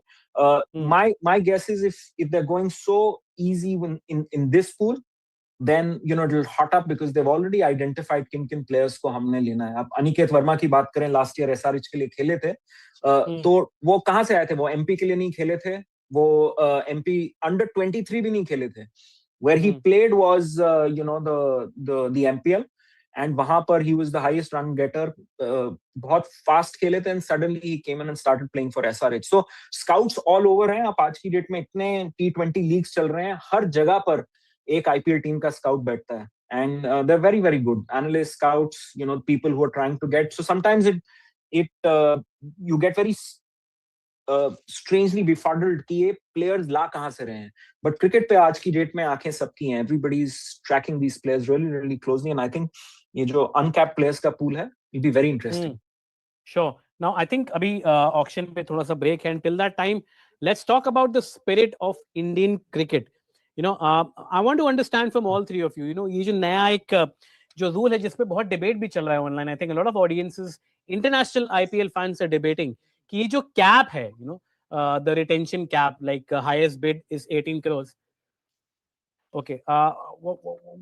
Do you think it is doing justice to the spirit of cricket and especially to the Indian cricket? Because Rahul, you were right. It was meant to promote Indian talent. So do you think this rule of 18 crore cap, or maybe when it comes to mega auction, the highest amount पे जो Indian players sold होता है, is it doing justice to the spirit of cricket, and after that to the spirit of Indian cricket? मुझे लगता है बिल्कुल, क्योंकि Indian premiere league इसमें सबसे पहले इंडिया ही आता है. एंड जब हम बात करें जो 10 टीम्स हैं, सबके नाम में उनकी स्टेट्स पहले लगी हुई हैं. So I think it's very important कि हम हमारे प्लेयर्स जिनको हम स्काउट कर रहे हैं, जिनका हम ऑब्जर्व कर रहे हैं पूरे साल. In fact I was a part of the Delhi Capitals team जो स्काउट कर रहे हैं अभी भी. रिसेंटली आप when we are talking here, यहाँ पर ऑलरेडी दिल्ली में मैचेस हो रहे हैं, बच्चों के, स्कूल के बच्चों के मैचेस हो रहे हैं, और वहां पर दिल्ली कैपिटल्स के स्काउट्स बैठे हुए हैं. वो वहां पर देख के ऑब्जर्व कर रहे हैं कि इन बच्चों में से कौन है जो इस वक्त एज इट इज हम दिल्ली कैपिटल्स में लेके आ सकते हैं. जब पूरे साल इतनी स्काउटिंग हो रही है, इतनी मेंटरिंग हो रही है, इतना ज्यादा पैसा, इतना ज्यादा एफर्ट्स खर्च किए जा रहे हैं, तो मुझे लगता है कि अगर कोई महंगा प्लेयर जा रहा है तो वो इंडिया की तरफ से जाना चाहिए. और अगर नहीं, अगर कोई फॉरेन प्लेयर है तो आई थिंक कैपिंग होनी, that was a great move. 18 या 15 होना चाहिए था. और जो बाकी है वो जाना चाहिए उन प्लेयर्स के लिए जिनके पास रिसोर्सेज नहीं है, जो maybe they don't belong to well off families. तो उन्हें क्रिकेट खेलना है, उनका पैशन है, बट उनके पास रिसोर्सेज नहीं है. So this money should go to those players जो बहुत पैशनेट है towards playing cricket, but they don't have money, they don't have time, but उन्हें करना है. So I think that's very important. Sure, but Rashesh, I'll take the devil's advocate side. I mean, thinking from an economic point of view, if the market rate demands for a player are X, Y, Z, then why should they be confined? I mean, I understand emotions on one side, development of Indian cricket on one side, but this is market economics. Don't you think it's a slight injustice to that market economics? I mean, this is just a point of view. I'm playing a devil's advocate here. Oh, sure. No, I get it, but I think that's precisely the reason why they had to introduce this rule, because some of the overseas players were sort of playing around with market economics. What they used to do is, like, it's a point that I made earlier, is that they would not put their name up for a mega auction, because in a mega auction, all the teams have got more money, so you'll end up going for a lesser price. They used to wait for the mini auction where there are fewer quality players, and then that is how they used to go for a higher price than normal. Now, if you put, for example, Virat Kohli or Jasprit Bumrah in the auction, imagine the kind of price they would go for if there was no cap. But they cannot, because a lot of the teams have this retention rule where MI have got Jasprit Bumrah, they would not want to release him. So they would negotiate a fee amongst themselves, and then Bumrah would be capped at, say, 18 crore, which is the cap right now. So it's unfair for a Bumrah that someone like a Green can go home with 25 crore while he does not get a chance to come in the auction because he's a player who's retained by his franchise. To settle that, this is why they introduced this rule for overseas players, where they do not get a sum lesser than more than what a Bumrah or a Virat Kohli may be having. Now, Bumrah and Virat Kohli are taking home 18 crore, so Green will also take home 18 crore, and the 7 crore goes to BCCI, which is used for player welfare, which is a separate matter. So I think they're not playing around with market economics. They're trying to sort of keep that balance of market economics intact, which is why this rule had to be played. A lot of the franchises had complained to the BCCI that the overseas players and their managers were sort of playing around this rule, which is why it was necessary. Eventually, it was introduced last time around. Once they saw someone like Pat Cummins and they saw Mitchell Starc going for that big prize, which came in as quite a big surprise. Sure. So, Nikhil, like Rahul and Rashesh mentioned, this move was more to prevent cartelization of the prices. If I understand it correctly, do you believe, subscribe to that theory? Well, if you really ask me, I think both sides of it sound fairly all right. The whole system of how the IPL is structured, there's so many intricacies to the whole thing in terms of how revenue is shared, how players get their salaries or money. I think by and large, what Rashesh was saying was makes so much sense in terms of if players were really doing that cartelization. See, if you ask me as a purist, I would always say, if I was a player, an international player, I want to play in the biggest league, and I want to play in it each year, every year, continuously. Right now, whether if I'm a Joss Butler, I want to come every year and get my 15 crores, 16 crores, 20 crores, whatever he gets. Right? If he's strategizing to say this year I could get like a 20, but I'd stay out of it, maybe a year or two, I don't think it makes sense. So if there's enough information to say that this was what foreign players were doing, international players were doing, fair enough. But at the end of the day, the market should ideally be open. If there is somebody who commands that kind of money, technically Cameron Green has been paid 25 crores, right? Ideally he should be getting that money. But if there's a rule and Cameron Green is aware of it, that if I go over 18, he's already signed on that contract, so he understands he can't be getting more than 18 crores because that's where it's capped at. So the rest of the money has to go to developmental talent. Fair enough. Having said that, I don't think IPL, in the way that it's formed, there are enough and many players who see that and want to get there. The purpose of these teams is to win the IPL. It's not to create a pipeline for the future, which I think Indian cricket in itself will always do, because that's the top of the pyramid, which is the IPL. There are millions and millions of players who want to get there. Sorry. And while we speak, this is one of the hashtags right now flooding on social media. I mean, when you bid to increase the price of the player, I mean, this is one hashtag which is right now circulating on social media, and that's where I picked the cue from. Now, let's come to individual teams, and Rashesh, I'll start with you. Where do you think, let's start from the teams which haven't won any title yet, and I'll start with Delhi, of course. What do you think will be going on in their mind this year, and what would they like to change, and where would they like to start from this auction? Yeah, I think Delhi is not that badly placed at the moment. They have got a lot of.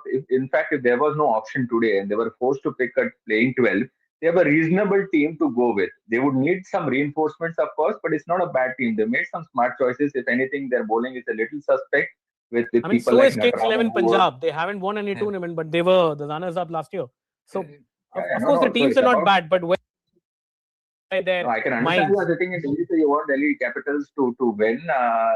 Everyone have been waiting for that. Now they are getting lonely at the top, at the bottom now. Every other team has started to win. Even Punjab Kings have come close, and RCB have won a title. So yeah, it's about time Delhi Capitals I pulls up think their I socks. think And I IPL think is the only tournament where it gets lonely at the bottom.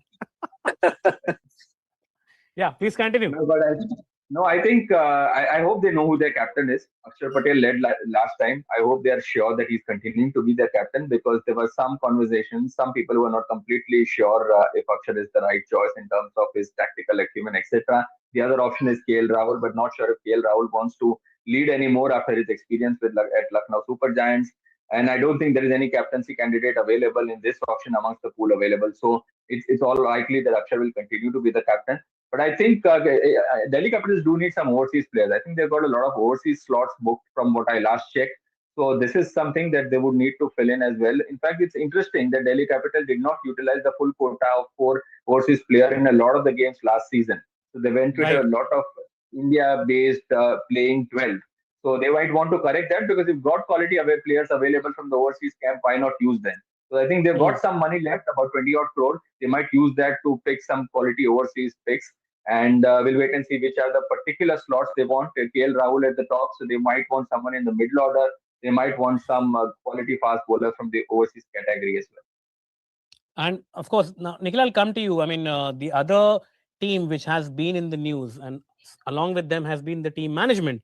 It's Lucknow Super Giants. We have seen how the team owner over the last 2 years has we have witnessed how the team owner was very vocally unhappy in public light. We have seen that in the last 2 years. What do you think and will be the strategy for Lucknow Super Giants this year? Because it is very evident from their body language that they want to win at any cost.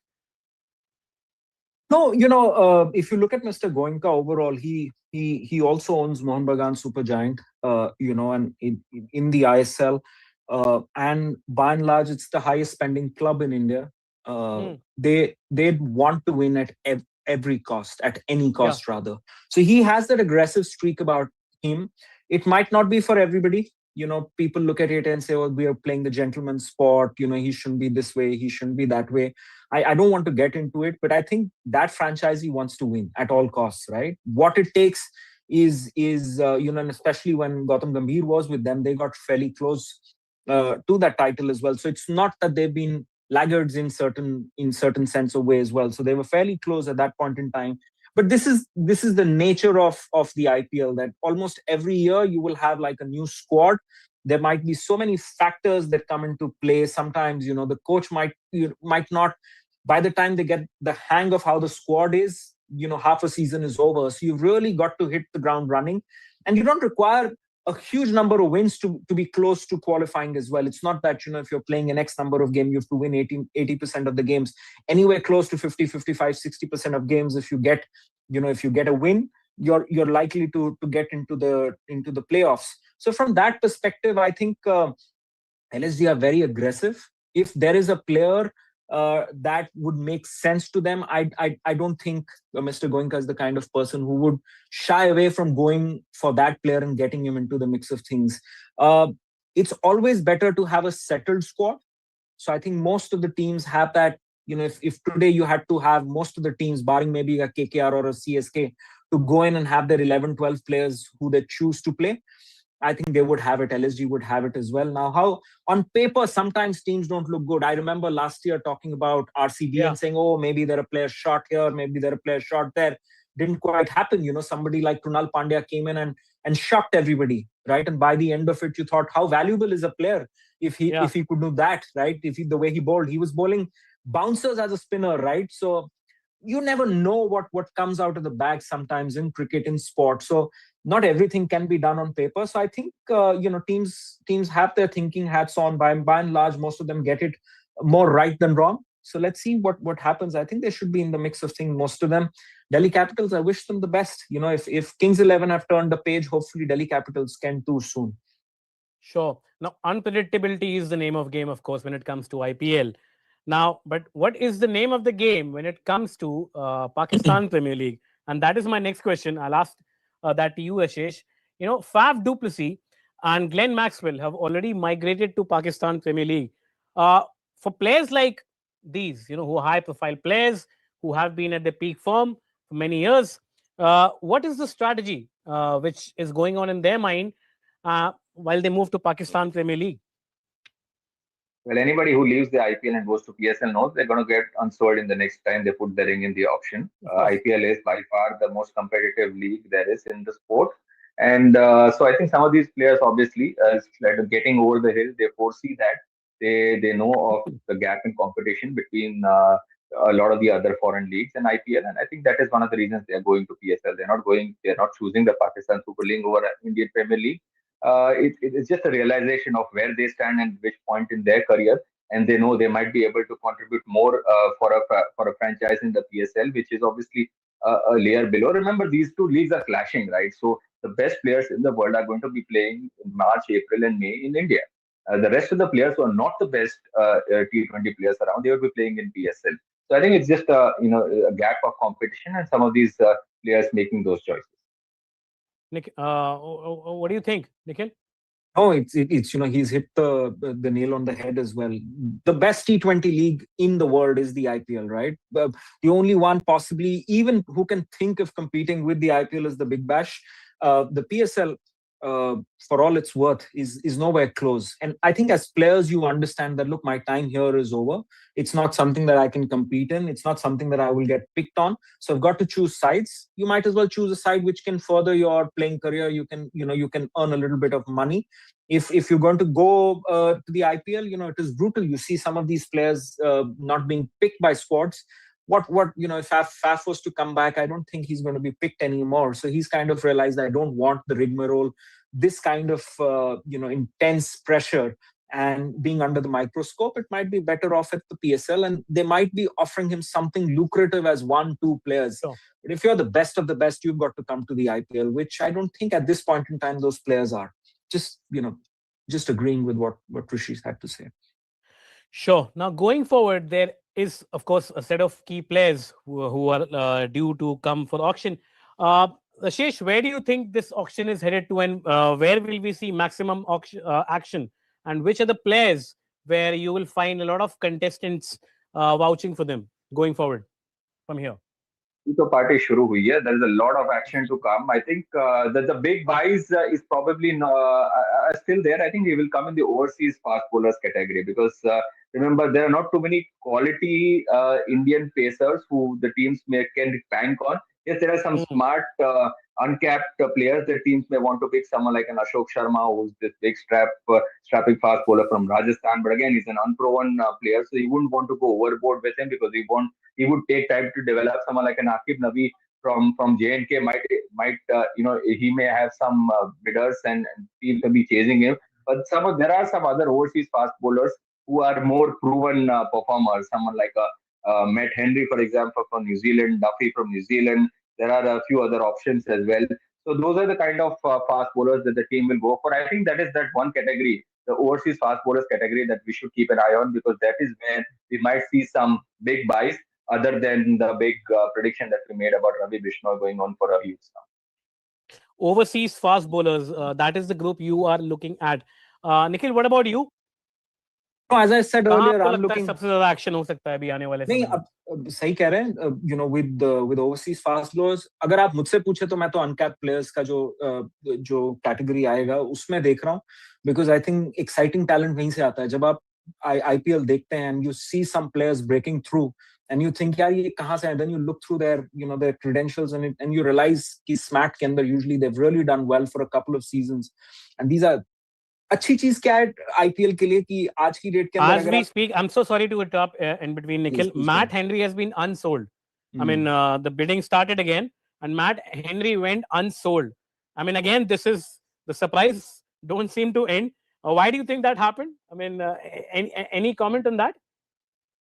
नहीं, I think जैसे ऋषिश बोल रहे थे कि maybe they want to check अगर किसी के पास players कम हैं, and अगर हम दोनों की बात सही है, क्योंकि IPL के अंदर कभी भी कुछ भी हो सकता है ऑप्शंस के अंदर, तो अगर आप फास्ट बॉलर्स और अनकैप्ड प्लेयर्स पे एक बार ही आपका जब पूल खत्म हो जाएगा, then you'd want to check कि कौन बचा हुआ है, किसको हम वापस ला सकते हैं, क्या हमारा इंटरेस्ट है, क्योंकि usually at the end of the day they will always ask you कि आप who are the people, and then they'll always have a list that can be brought in.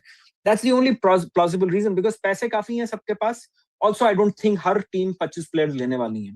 I think they will. Akashdeep also went unsold while we were speaking. So Matt Henry, Akashdeep both went unsold as the bidding starts again. I think the next Jacob Duffy is on the auction list. क्या लगता है आपको इनका क्या future रहेगा रशिश इस IPL के दौरान? मैं नहीं जानता कि कौन से एनालिस्ट ने क्या अपनी टीमों को कहा है, but I think from the pool of players available, he's not a bad choice in terms of what he can offer. He can sort of hit the deck, and he's a sort of useful option. So I think that's the other thing we have to realize about these players as well. When you pitch, there can only 4 overseas players can play in the playing 12, right? So they have to be that good. So if you look at the 10 teams, only the 40 best overseas players in the world are going to be competing. So if the teams think that you're just picking up someone to warm the benches, you might as well not chase them and then pick up another smart. He was bought by RCB for the base price of 2 crores, Jacob Duffy, while we were speaking. So RCB, abhi, like we discussed, they are not going to make a lot of changes, but they're going to make very selective buys, and Jacob Duffy seems to be the right fit. Rashesh, no, I think it's a good choice. It's a good choice because someone like Josh Hazelwood, who's a bankable fast bowler, but he's slightly injury prone at the moment. He's not being able to play the Ashes. So they would have wanted some cover for him. Bhuvneshwar Kumar is a very smart T20 operator, but again, slightly getting over the hill. So you never know if he'll be able to pull through the whole season. Then there's Yash Dayal. There's a question mark over his availability. So they've got some quality players, but some of their bowlers, you're not sure if they'll be fully available, fully fit. And so they might want some backup. And that is why I think Duffy is not a bad choice. Nobody stretched them. So 2 crore is a very good price to get Duffy at. Now, next high-profile player, of course, is Coetzee. He is at a base price of 2 crores, and he is up for auction. And do you think Sunrisers Hyderabad would pitch for him, Nikhil? They could. They possibly could. I think, such has been the day that you can never be sure of what is going to happen. I do think the player would get picked, but should Sunrisers be interested? Yes, definitely they should be. As should be a couple of. He wasn't picked by anyone. He was unsold. Such is the day, maybe today. And the developments are happening so fast. I mean, we expect that the player will be bought at a high price or maybe a nominal price, but a lot of surprises this IPL as of now. Till now, 360 players hain. 77 is the higher cap of numbers players that are going to be picked. The lower, according to me, should be about 65, 62 players, 67 players. Not, there'll be not the whole full quota possibly will be bought. इससे ज़्यादा नहीं बिकेंगे आपको लगता है 60-62? हाँ, मुझे लगता है उससे ज़्यादा नहीं बिकेंगे. तो उस हिसाब से अगर 370 players हैं, तो they will be going through them fairly fast that way. And players teams को बाय एंड लार्ज एक आइडिया होता है. आपका एक first option, second option, third option हो सकता है, पर अगर उसके बाद है तो कोई टाइम वेस्ट नहीं करता उस हिसाब से. They also want to get in over and done with fairly quickly. I think Pathirana is flying high right now. His base price was 2 crores and he's already sitting at 4.6 crores. And like we had discussed, Rashesh, surprises coming from all sides. I think Pathirana was also amongst very talked about players this season. Yeah, he was. I think it was a very difficult call that CSK had to make whether to release him, because he was, to begin with, he did very well for them. It's only in the last season that they realized that his form was tapering off a bit. There are also some concerns about some remodeled action that he had while he was with the Sri Lankan team. So they were not completely sure if he would be able to deliver for them. Also, his price was about 10 crores. They probably wanted to release that first. So they made that difficult call of releasing Pathirana. But clearly, some of the other franchises have been watching him perform in other leagues. ILT20, I believe, he's been doing well. So clearly, at the moment, we see a bidding war between Delhi Capitals and Lucknow Super Giants. So some of these teams, some of the way how the backroom channel works, some of these coaches, bowling coaches, is who the owners and the analysts speak with, whether they are confident they'll be able to get the best out of a particular player. And maybe those coaches would have given good remarks about it, which is why we are seeing a bidding war. But it's now 8 crore now as we speak. And who knows? He might already just crossed. get It's past almost 10 touching CR. 9 crores. Yeah, he may get past 10 CR, which is what CSK were, I think, paying him last time around. So good for him, good for the bowler. And again, strategy for CSK, they didn't want him. Somebody else thinks he's a smart enough buy for them, and that is why they're chasing him. 9.2 as we speak. Nikhil, will Delhi repeat the history? What do you think? Sorry, I didn't get the question. Will Delhi repeat the history with the Pathirana? Look, at this point in time, while things are happening, I can't be commenting on anything. You never know, anything that in terms of predictions, or maybe it could go either way. ऐसा हो रहा है कि by the time हम conclusion पे आते हैं, point एकदम उल्टा पड़ जाता है. होता है बिल्कुल जी. और especially मेरी तो जो 2-3 predictions है अभी तक तो वैसी ही चली हैं. I think the players really good. I think I was also trying to understand if 10 crores was possibly a little bit too much for a young player like that. He's done well a couple of seasons, but is 10 crores the value? Clearly, the Chennai outfit doesn't think so. Also, they've not done well. Usually, at the back end of a season that you've not done well, hard calls are taken. When you've done well, and if somebody's not done well individually, usually hard calls नहीं ली जाती हैं. But अगर उसने शायद अच्छा भी किया होता और आपकी टीम ने अच्छा नहीं किया, usually it gives confidence for the management to say maybe इसको जाने दो. तो अब देखते हैं that does play. And by the time we are speaking, his valuation has already reached 12.2 crores. I mean, he might just end up at a very high price. And this is again coming as a surprise. Rashesh, were you expecting the bid to cross 12 crores for Pathirana? No, it's a classic case of some teams nailing down on a particular player and then going all out for it. So these are very unemotional calls that the franchisees make, right? They are not thinking whether the player deserves this price or not. What they need to be clear about whether they need to chase a particular player to fill in the vacant slot that they have. So once they are convinced about that, they go ahead and engage in bidding wars. So if this goes up beyond 18 crore, good for the player, but this is not something that they would be overly concerned about. This is precisely what happened with Venkatesh Iyer and Kolkata Knight Riders, right? They did not pick Shreyas Iyer. They were running out of options on somebody who could replace him, and so they went chasing Venkatesh Iyer. As it turned out, Venkatesh found the price tag pressure it got too hot to handle for him. It may well be the case with Pathirana as well. You never know. But at this point in time, franchises are fully focused on how to put together the best squad possible and the best playing 12 possible. And it seems clearly at the moment, DC and LSG have got Pathirana on their mind. So this has turned out to be, sort of good omen for Pathirana. CSK let him go, and now he is But surprising number as we speak. It's right there on my screen, Rashesh. 15.4 crore is the current price for Pathirana, and Delhi has 17.8 crores in their purse. So is this like is this more of a negotiation strategy? They let the price go up, or are they actually serious about buying him? No, they would be serious. There is a price till where we can go, right? And if you have a play there wherein say hum uncapped players le sakte hain, we can take some of the other players which would not be going in a range of in the crores. And with him, will there be value of bringing him straight into the playing 11 or the consideration set of 12, 13 players? Then definitely, they will go for it. They're not at that level wherein they want to escalate prices for the sake of it, right? It's not a game that teams can play. It can happen for a smaller amount for some players, but not that level. You must, they have to be really serious. And I think uske paas capabilities hai to be playing in that sport. I think 16.8 is the cost now. So they'll tap out now. Delhi is already out. Delhi is out because they can't bid beyond this. 17 crore. The bid is already touched 17 crores for Pathirana. I mean, I think KKR and LSG are right now in the fray. They're fighting with each other. Kolkata has 37 crores of purse remaining. Lucknow Super Giants has around 21 crores. It's moving. If the price escalates, then I think KKR will have the advantage of the deep pocket. Yes, don't you think? Yes. Rashesh? Yes, they will. Yeah, that's true. I don't know how serious KKR, whether they really want or they are stretching LSG. But well, it seems LHG has clearly run out of cash. I think they obviously need to pick the rest of the squad as well. So it seems KKR might just be able to get the services of Matisa Pathirana if the auction bidding stops at this point in time. 18 crore, exactly the price, which was the retention price. He sold at 18 crores. I mean, very good for Pathirana.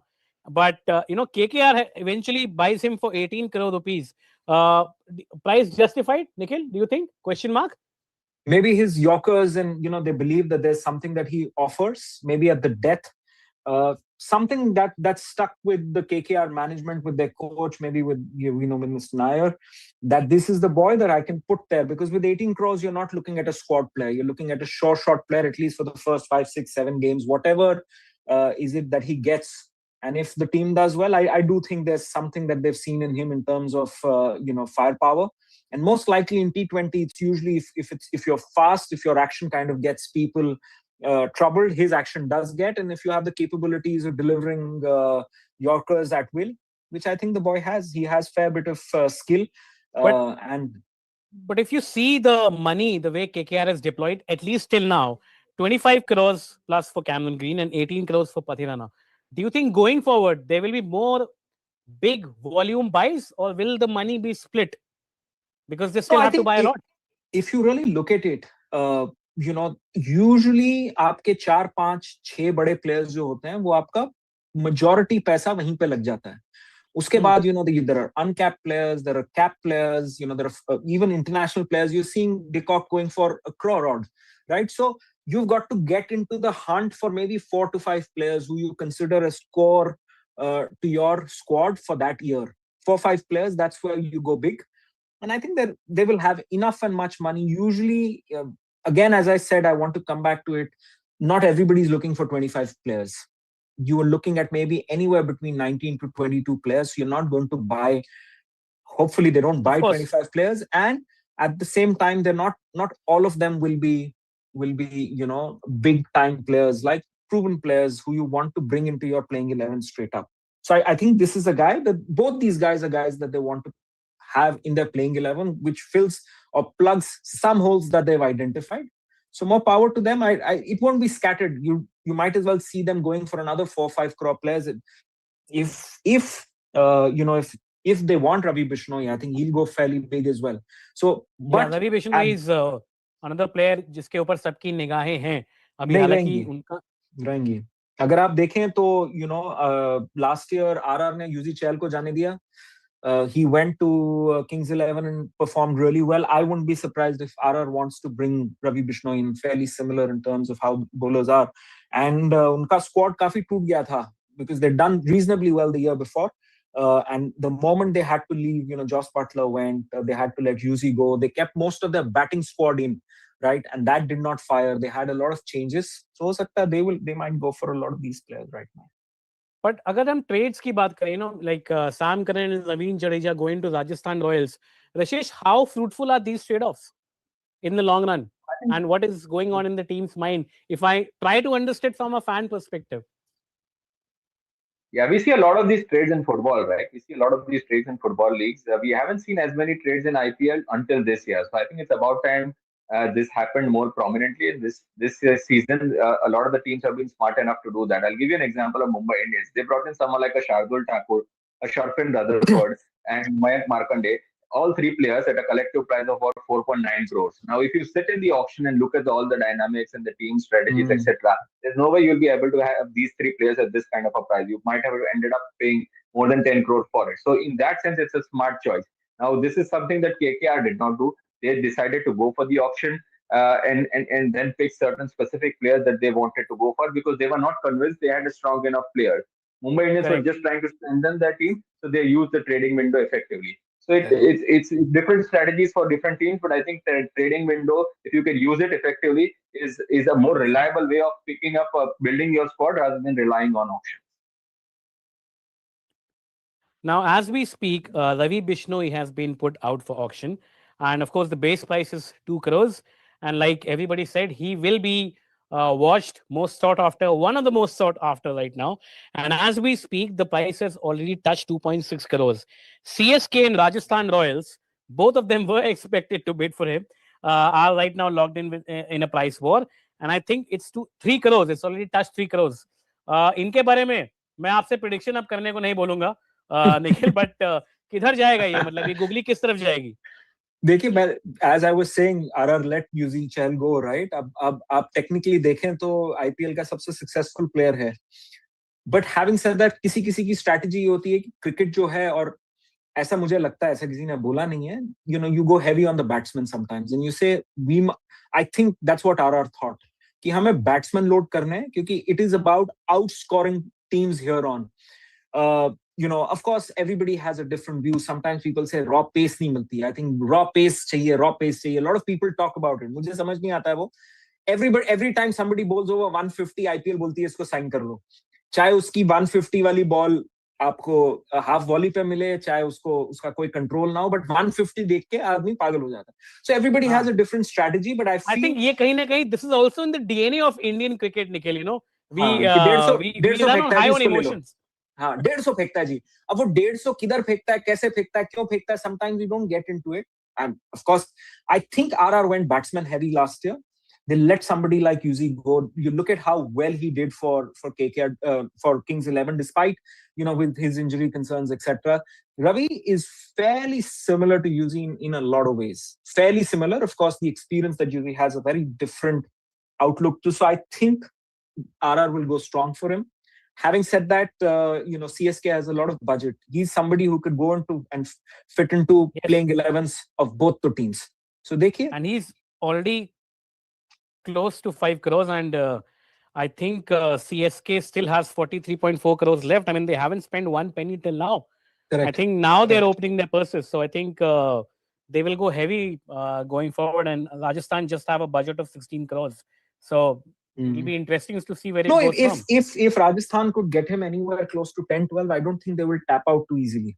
Because if they've expressed their interest in going for a player, I don't think they're going to tap out fairly quickly. They went, I think, even for Cam Green, they went in for fairly hard for him till the time the budget didn't allow. So there's a budget that they have, and they feel there's a player in the pool, because the pool is very limited. And when it comes to the player, you know, it's also draw in terms of how things are coming out of the bag. If Ravi Bishnoi comes out now, I think RR will go hard at it. And then at some point in time, if they can't compete, they can't compete. But they will go for it. Sure. Rashesh, what do you think? 5.4 crores already touch कर चुका है Ravi Bishnoi as we speak.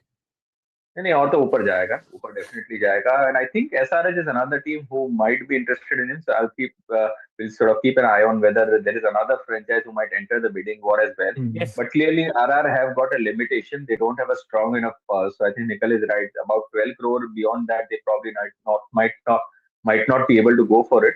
CSK have got all the money. So if they are convinced that he is the player to pair with Ravindra Jadeja, they are going to go all the way. And Ravi Bishnoi is clearly a quality bowler, a modern T20 bowler. But don't you think RR also needs a reliable Indian finisher? I mean, that is also something which they are lagging. Yeah, they do, but who knows? They might have sort of earmarked some lesser-known player for that spot, which is why they have decided to go for Ravi Bishnoi. Remember, this is more prized commodity, I think, an Indian leg spinner, an Indian who can sort of play all the games. If Ravi Bishnoi plays, he'll play all the games. You know, he may be expensive in a few matches, but he's got the goods to be able to turn it around as well. So he's a quality performer in the pool, in the auction pool at least, I think in the overall mix as well. So I would not be surprised if this bid goes beyond 10 CR. Which team challenges CSK is something that would be very interesting to watch. I mean, as of now, it's CSK and Rajasthan who are bidding for it. But I think ये जहाँ पे लड़ेगा, जो अभी तक समझ में आ रहा है कि एक तो बिडिंग भी बहुत स्लो मूव कर रही है. That is also one of the indications, like we had discussed अभी कुछ देर पहले रशेश, कि मतलब यू नो बिडिंग स्लो है तो मतलब ये ज्यादा इंटरेस्टेड नहीं है इसको पुश करने में सारी टीम्स भी. तो अभी फिलहाल आपको लगता है कि ये 10 करोड़ का बिड क्रॉस करेगा in any form for Ravi Bishnoi? ये इंटरेस्टेड नहीं है, लेकिन क्या कोई तीसरी टीम आ सकती है? Will wait and watch. Again these things are fairly fluid. Strategy बना के आप आते हैं, आप एक बेंचमार्क लेके आते हैं, लेकिन sometimes you miss out on a few players and then you have to restrategise and then you sort of increase your bidding volume as well. So that is something we'll have to wait and see. But I think there's no denying the quality that Bishnoi brings to the table to any playing team. So I still feel this bid will go much further than it is at the moment, placed at the moment. And I think CSK उतरी ही इस मामले में यहाँ पे है क्योंकि उन्होंने अभी तक खर्चा किया ही नहीं है. And I think so is the case with Sunrisers Hyderabad. And I think they have now patience. CSK is backed out. It's Rajasthan versus Sunrisers now. Sunrisers, which is a purse of 25.5 crores. I mean, they had not entered into the fray till now. They have now started opening their purse. Rajasthan again, they're sitting at 16 crores. Do you think this is advantage Sunrisers Hyderabad, Nikhil? No, not really. देखिए 8-9 करोड़ रुपए से बहुत ज्यादा फर्क नहीं पड़ेगा. Course Sunrisers को players भी शायद ज्यादा लेने हैं. But I think at the end of the day, what is it that they value a player like this? मुझे लगता है 10-12 करोड़ तक चले जाना चाहिए था रवि बिश्नोई के लिए. But you know, it's anybody's guess where it goes from here on. How much do they value? What do they see? Do they feel him? He should be an automatic fit into both those squads straight up. Given the fact that they don't necessarily have somebody like him, there's any which case not a lot of leg spinners you could put into a squad and say, go out, bowl your 4 overs. So let's see where that goes. But I don't think budget should be a constraint now that CSK is out, right? They should be fairly similar up. CSK almost double 2.5 times tha RR ka. From that perspective, 25 और 16 crore में बहुत ज़्यादा difference नहीं. अगर आपको player चाहिए, there's a certain value that you have in your mind. Like Cameron Green is possibly the player of the auction, right? So उसके लिए अगर आप 25 तक जा रहे हैं, हाँ, तो उसके लिए आप जा सकते थे. क्या रवि बिश्नोई वहाँ हैं? शायद नहीं, but he should be an important part of the system, right? So again, Pathirana जैसा player जो था 18 करोड़ रुपए के अंदर अगर गया है, so he had some salience, and I think Ravi Bishnoi has some kind of salience there. Kitni? Let's just see. It's, you know, my guess is as good as yours at this point in time. Sure. Nikhil, thank you so much. I think Abhi, as we speak, it's Ravi Bishnoi has already touched 7.2 crores. And CSK is out of the race right now. The fight is between Rajasthan. He's sold at 7.2 crores to Rajasthan Royals. You're fairly right. 7.2 crores is the price. Rashesh, what do you think? Good buy? No, I think it's a good buy. Value Good for buy, money? good buy, good price, good buy, good price. Ravi Bishnoi, if his name had come earlier, who knows, he might have gone for more money. But I think, remember, they have roped in Ravindra Jadeja, and we now see Jadeja and Bishnoi to go together as spinners in the middle overs, which is a terrific combination to have. So I think it's a very good buy for Rajasthan Royals. I'm surprised SRH didn't stretch this further. With CSK, one can understand because they already have a quality spinner in Noor Ahmed, so they didn't want to sort of stretch it too far as the bidding goes. But it's a good buy for RR. It's a quality player. They released 2 Sri Lankan spinners, probably with the option of wanting an Indian player to sort of fill in that slot, and Ravi Bishnoi is clearly that player for them. Sure. We're joined by Som Shuvalaha. Som Shuv, thank you so much for joining us. Welcome to this special broadcast. Before you came in, Ravi Bishnoi just got sold for 7.2 crores to Rajasthan Royals. I mean, he was one of the most sought after players, and everybody was also talking about him when it comes to Indian players. Do you think right buy for Rajasthan Royals at 7.2 crores fitting into the equation? क्या लगता है आपको? Actually, I mean, going on with the legacy of RR, they value spinners. If you remember the previous bowling combinations, they've always preferred good spinners, and Ravi Bishnoi gives them that head start in terms of he's a very calm, cool-headed bowler. He knows where to bowl, especially in the dead. May tend to get whacked for a few runs probably, but he gets those breakthroughs. That is very important. I mean, after all, it's a bowler's game. You might spend a lot on the batters, but you have to get those bowlers as well. So yeah, good buy actually. Sure. Now, since you've just joined, I'll pose you this question. Sunrisers Hyderabad has been quiet till now. They haven't spent. So going forward, where do you think their strategy lies? What are they aiming at?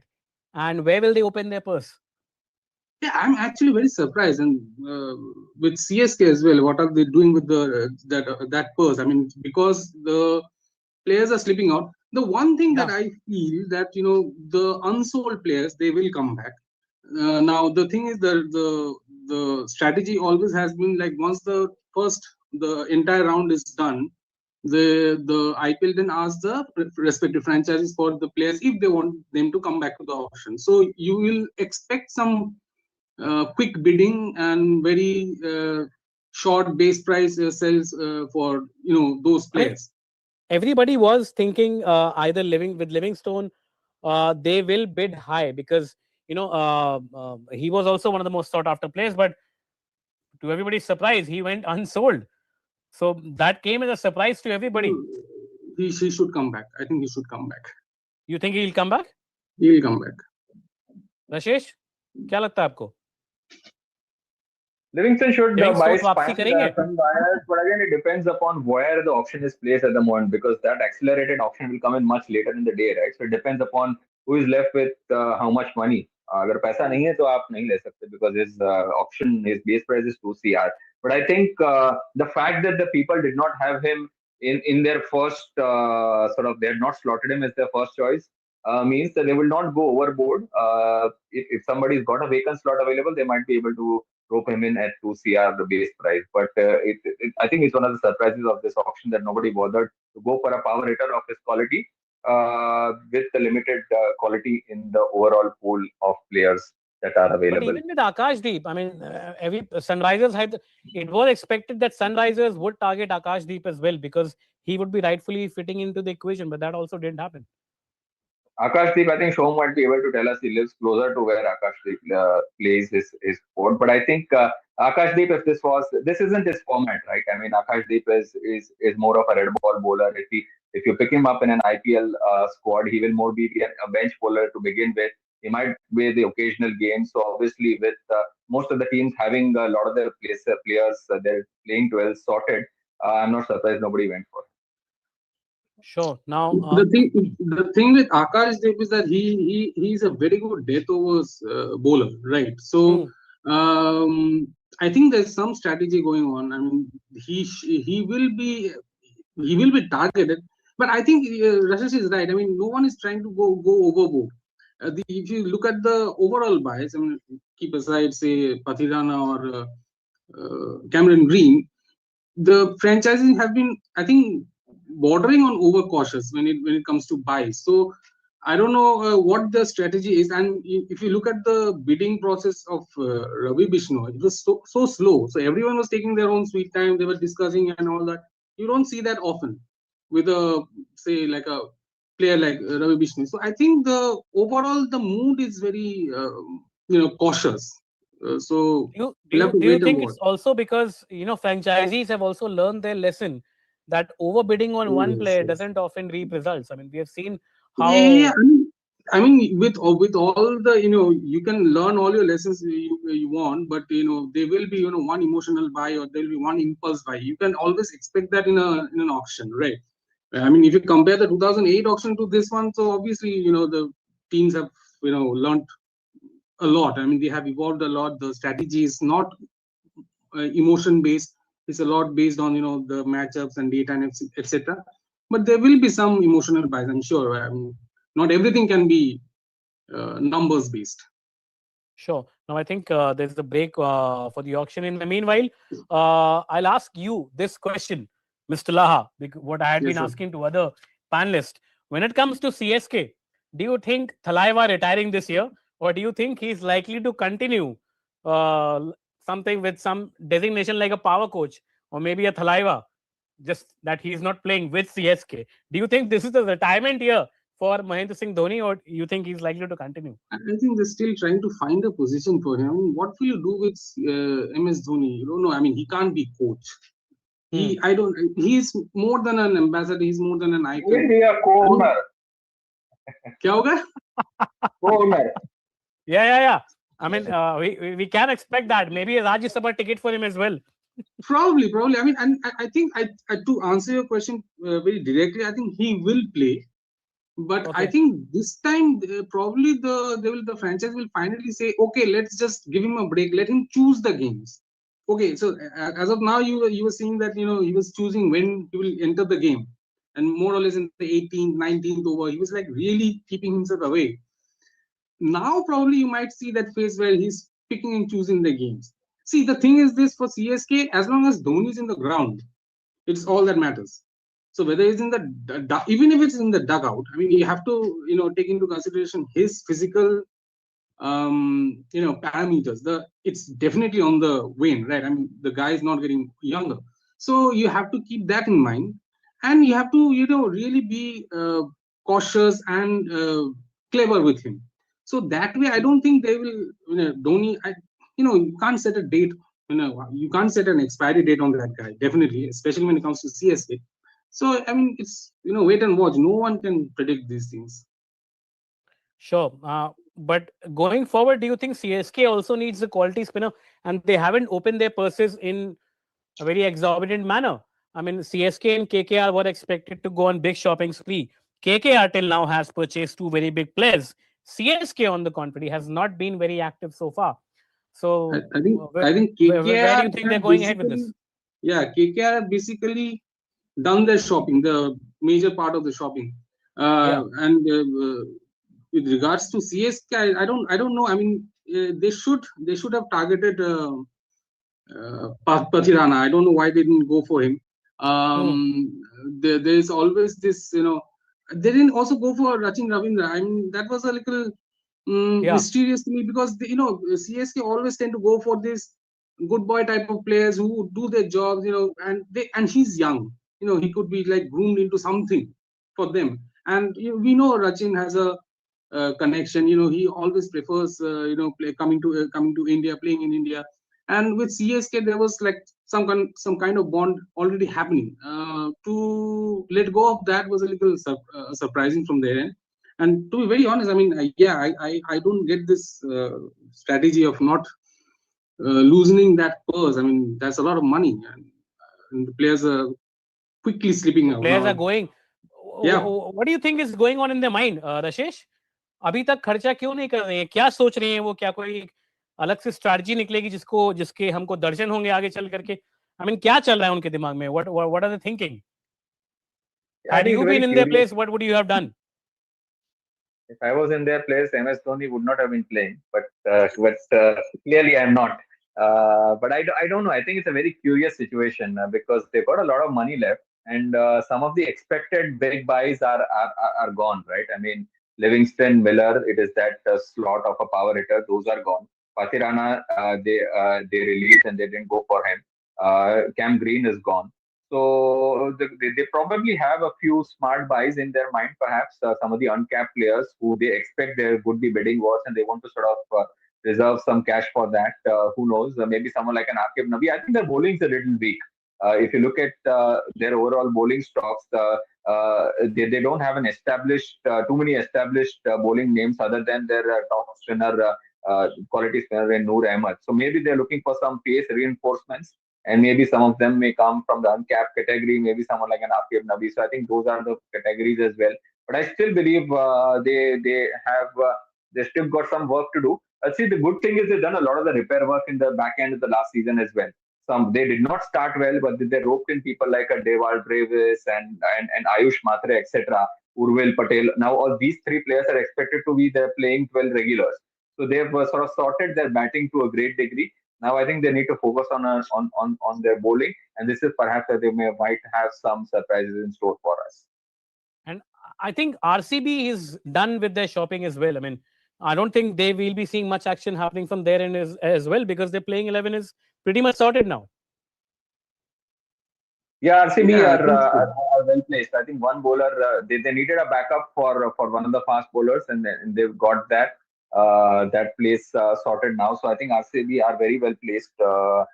Again, a team which wins an IPL, you don't expect them to make too many tweaks. It's about time they sort of believe in continuity. So they were not expected to be too active in any case. RCB, Punjab Kings, Gujarat Titans, these are some of the teams, Mumbai Indians, these are teams which are well sorted. They've done all the work before the auction begins. The focus was always on CSK and KKR. KKR had done what we expected them to do. CSK are obviously springing up a few surprises. Maybe those surprises are in store, which will sort of know in the hours ahead. But एक बहुत ज़्यादा चर्चा सरफराज खान के नाम पर भी हो रही थी, and it was expected that CSK will go all out, but that doesn't seem to happen so far. I mean, as we speak, I'm also trying to understand what's going on in their mind. Mr. Laha, what do you think? Actually, yeah, I mean, with all the transformation, the weight transformation and everything, everything plays a part, right? And this guy is a ferocious hitter of the ball. So, matlab, and the one thing that we have not seen actively is like कि Indian players उतना अभी तक buy नहीं हुआ है. Okay, so I think that's another front where maybe see the thing is this, all these franchises have so many scouts. They are always scouting for new talent. There could be one point of discussion that probably Sarfaraz Khan, everyone knows how to bowl to him or something like that, or maybe a franchise would say that I would rather spend 30 lakh on an uncapped uncut gem scouted from some corner of the country rather than splurging say around 5 crore on Sarfaraz. So that is a tactic many franchises think is a better option. So Abhi not taking Sarfaraz Khan, I think he's always a great addition to any he team. performed very well. I mean, in the Mushtaq Ali Trophy, and he was like very sought after, and it was expected that when he comes on the auction, there will be brouhaha. But yeah, I mean, it was just haha. Syed Mushtaq Ali ka performance so obviously is a factor, but the franchise is also very smart. They always try and get more matchup data against. See, if he's a cap player, if he has played in the IPL before, trust these franchises to get data on how he's against spinners, against certain bowlers. So they will always think that okay, probably the numbers are not in favor of this guy. So probably they are not going for that. You never know. Do you think teams have also learned, rather than going for hype, they go more on the substance? And I think that is also one of the strategies where a lot of high-profile players went unsold. I mean, Livingstone being one of the prominent examples also, although you are hopeful कि वो वापसी करेंगे, but on the face of it, it doesn't look like. I mean, the shelf life of players are also, especially Indian players, if you look at the overall context, shelf life of these players, it is decreasing. I mean, abhi people, the franchise are looking for novelty and as well as continuity. So they're looking to, continue with the core and add some, and add a dash of players, say, who, scores 50 of 25 balls or 20 balls. So they are always on the lookout for that, or some spinner with a weird action. Okay, so now if that is the outlook of most of the teams, the Indian players, the uncapped players, that's a lot of pressure on them. So you have to be like really stand out to catch that attention. There are a few uncapped players, there are a few cap players as well, but I think again the mood of the room is very cautious on the front of all the franchises. Rashesh, when we started our conversation, you were pretty confident or hopeful of the uncapped players. Any names you have in mind जो uncapped players में, especially जो आज नए 19 player add हुए हैं सुबह, आपको लगता है कि उनमें से कुछ लोग अभी आकर के थोड़ा सा movement यहाँ पे होगा पैसों का, लोगों का? Any names which are standing out in your head when it comes to uncapped players going forward? नहीं, उनमें इसलिए तो नहीं क्योंकि 19 प्लेयर वो होते हैं जो as an afterthought franchises add करती है. उसमें अभिमन्यु ईश्वरन भी है. अगेन T20 उनका फॉर्मेट नहीं है, लेकिन अनकैप्ड वो भी है ना, जो जिनको आपने ट्रायल्स पर बुलाया है, जो दुनिया नहीं जानती. वो पर्दे के पीछे उन्हें देखते हैं, उनको कुछ टास्क देते हैं, वो उस पर खड़े उतरते हैं. पीपल वो sort of given task like you have to sort of score certain amount of runs in fewer balls, like Vaibhav Suryavanshi, who had seen, Yes. but obviously Exactly. That's a very good example. They were convinced, and he would have bowled to some. Quality bowlers would have bowled to him, and he would have delivered the task. And that is when you are convinced. You look a lot of data, you look at a lot of those analytics, and then you are convinced if someone else is not. So again, it's a judgmental call. So I think Ashok Sharma, there's been a lot of buzz around him. The Rajasthan tall fast bowler. He's been doing well. Again, it's against a rare commodity that an Indian fast bowler can touch 140s consistently. He can sort of hit the deck as well. Whether he's obviously not a finished product. So that is something that a judgment call you have to take, whether you'll be able to develop that player in the coming years. Remember, there's a mega auction coming in a couple of years' time. So you'll only get that player for 2 years, and then you'll have to probably release him because you can retain only a certain player. So all these factors are to be considered. But I think one player, not who's uncapped, of course, but fairly experienced in the domestic circuit, Aqib Navi, should find some takers. He's on serious form at the moment. Yes, not a complete an out and out T20 bowler, but someone who can sort of hit the right areas. I think he would be a very good addition for any of the teams to go for. Again, it's an area, like I said, which does not have too much of competition in terms of the quality of the pool. So some teams might want to go after him. But there are plenty of other players who Sean also watches a lot of domestic cricket, so he may have some players in mind as far as the uncapped category is concerned. But clearly, some of the teams that have gone are slightly lazy as far as the bidding is concerned. They are anticipating some serious bidding war for some lesser known players, which is why they've sort of preserved their cash. Yeah, that seems to be the strategy. Whether that will work or not, time will tell. But according to you, Aqib Nabi will be one of the most prominent buys going forward, if I understand correctly. That's right. I think because I think there are a few teams who got vacant slots as well as far as that category goes. So it'd be useful option. Again, it's a case of like we were talking about Livingstone. We expected him to go for a lot of money, not because he's the best power hitter in the world at the moment, but amongst the 369 players, he's one of the sort of seemingly the best capable batter who can comes with those skill sets. So in that, if you look at that sort of example, Aqib Nabi is certainly amongst the pool of players that are available at the moment. He's a quality performer, so more than one team should be interested in him.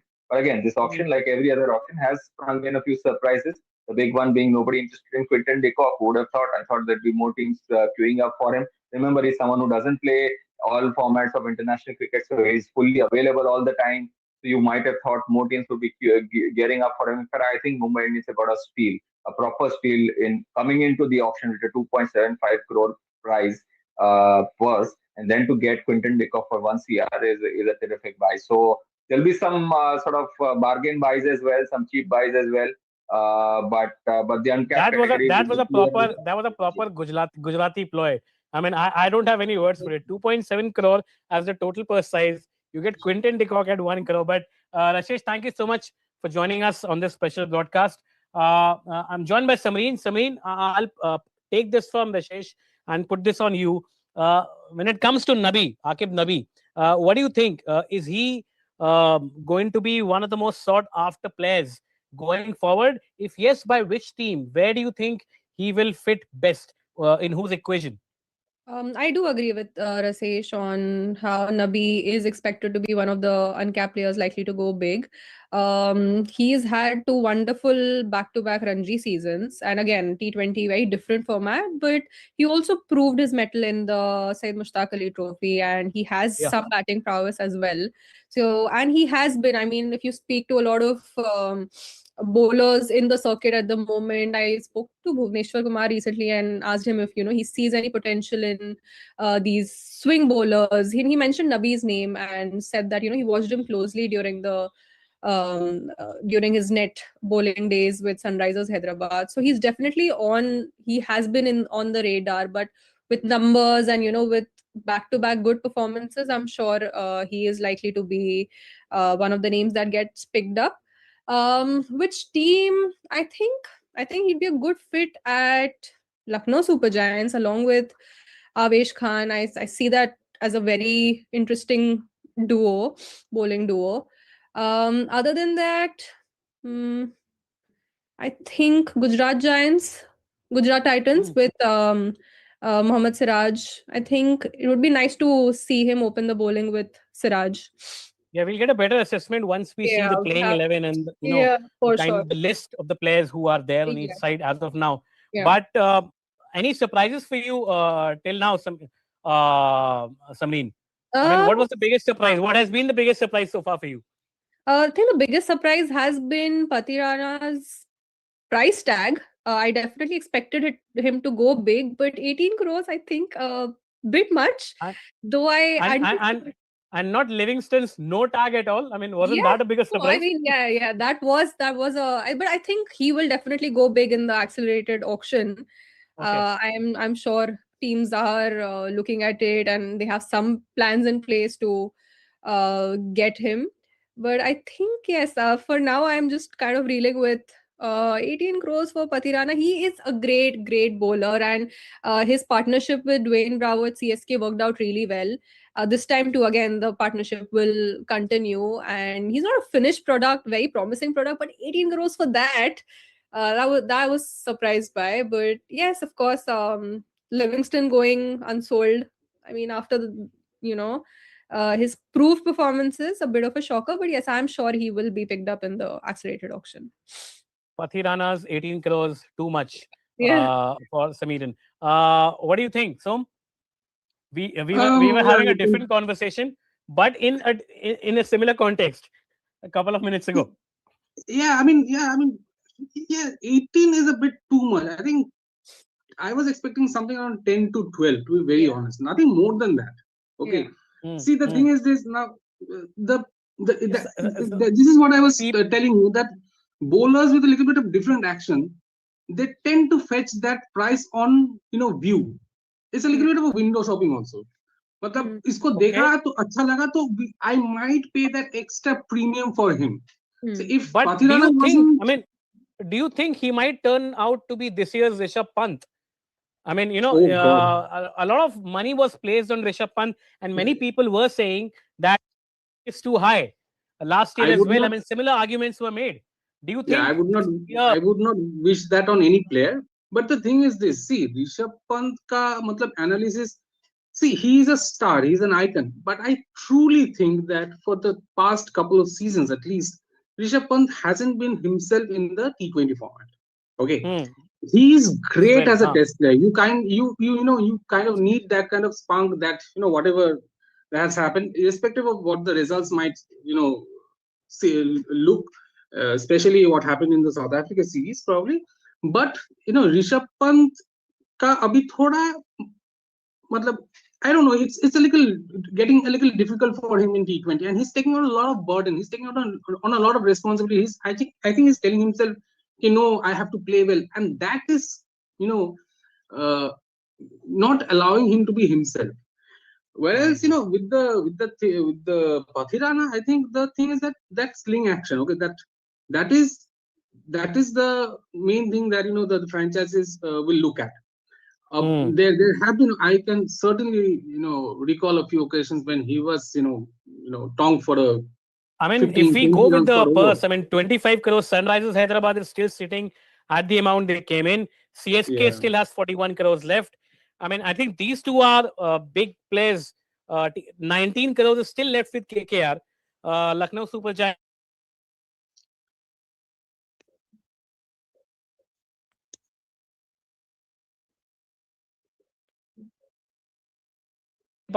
What buys do you expect going forward, Samin? Sorry, I didn't catch your question. Missed it. I'm saying that a lot of money is still there on the table if you consider the amount from each of the teams. What kind of buys are you expecting now? Because a lot of high-profile buys have already gone by. Do you think players like Livingstone will emerge again now, going forward? For sure. They will emerge in the accelerated auction, but I think now teams that have been playing it a little low-key, they are going to invest in the players that exclusively they've been, looking at, who came to the trials, net bowling. And, I think the scouting masterclass is now going to come into fore. I think players that they wanted to keep close to their chest and did not want to reveal, I think those are the buys that we should now, I think, be excited to look forward to now. Okay, so what do you think? Auction strategy, it's a little difficult. It's a very complicated thing. And I've spoken to a few people behind the scenes, and they always, there are always two groups. There's one group who doesn't want to go beyond one point, and there's another group who wants to splurge everything if they are really convinced that this is the guy. So if you look at the Quinton de Kock price, that is absurd. More absurd is the price that David Miller went for. Now the thing is this: now all the teams have decided that mujhe isko pakadna hai. I'm surprised no one went for David Miller. And no one went for de Kock. He was sold within 2 minutes. I still would prefer Miller over de Kock. I don't know why. But I think Miller is a better finisher, right? So I would always prefer a finisher. Now, no one going for Miller, and that too when he has been part of the 22 Gujarat Titans winning team. When you see that kind of CV and you don't go for that player, that's strange.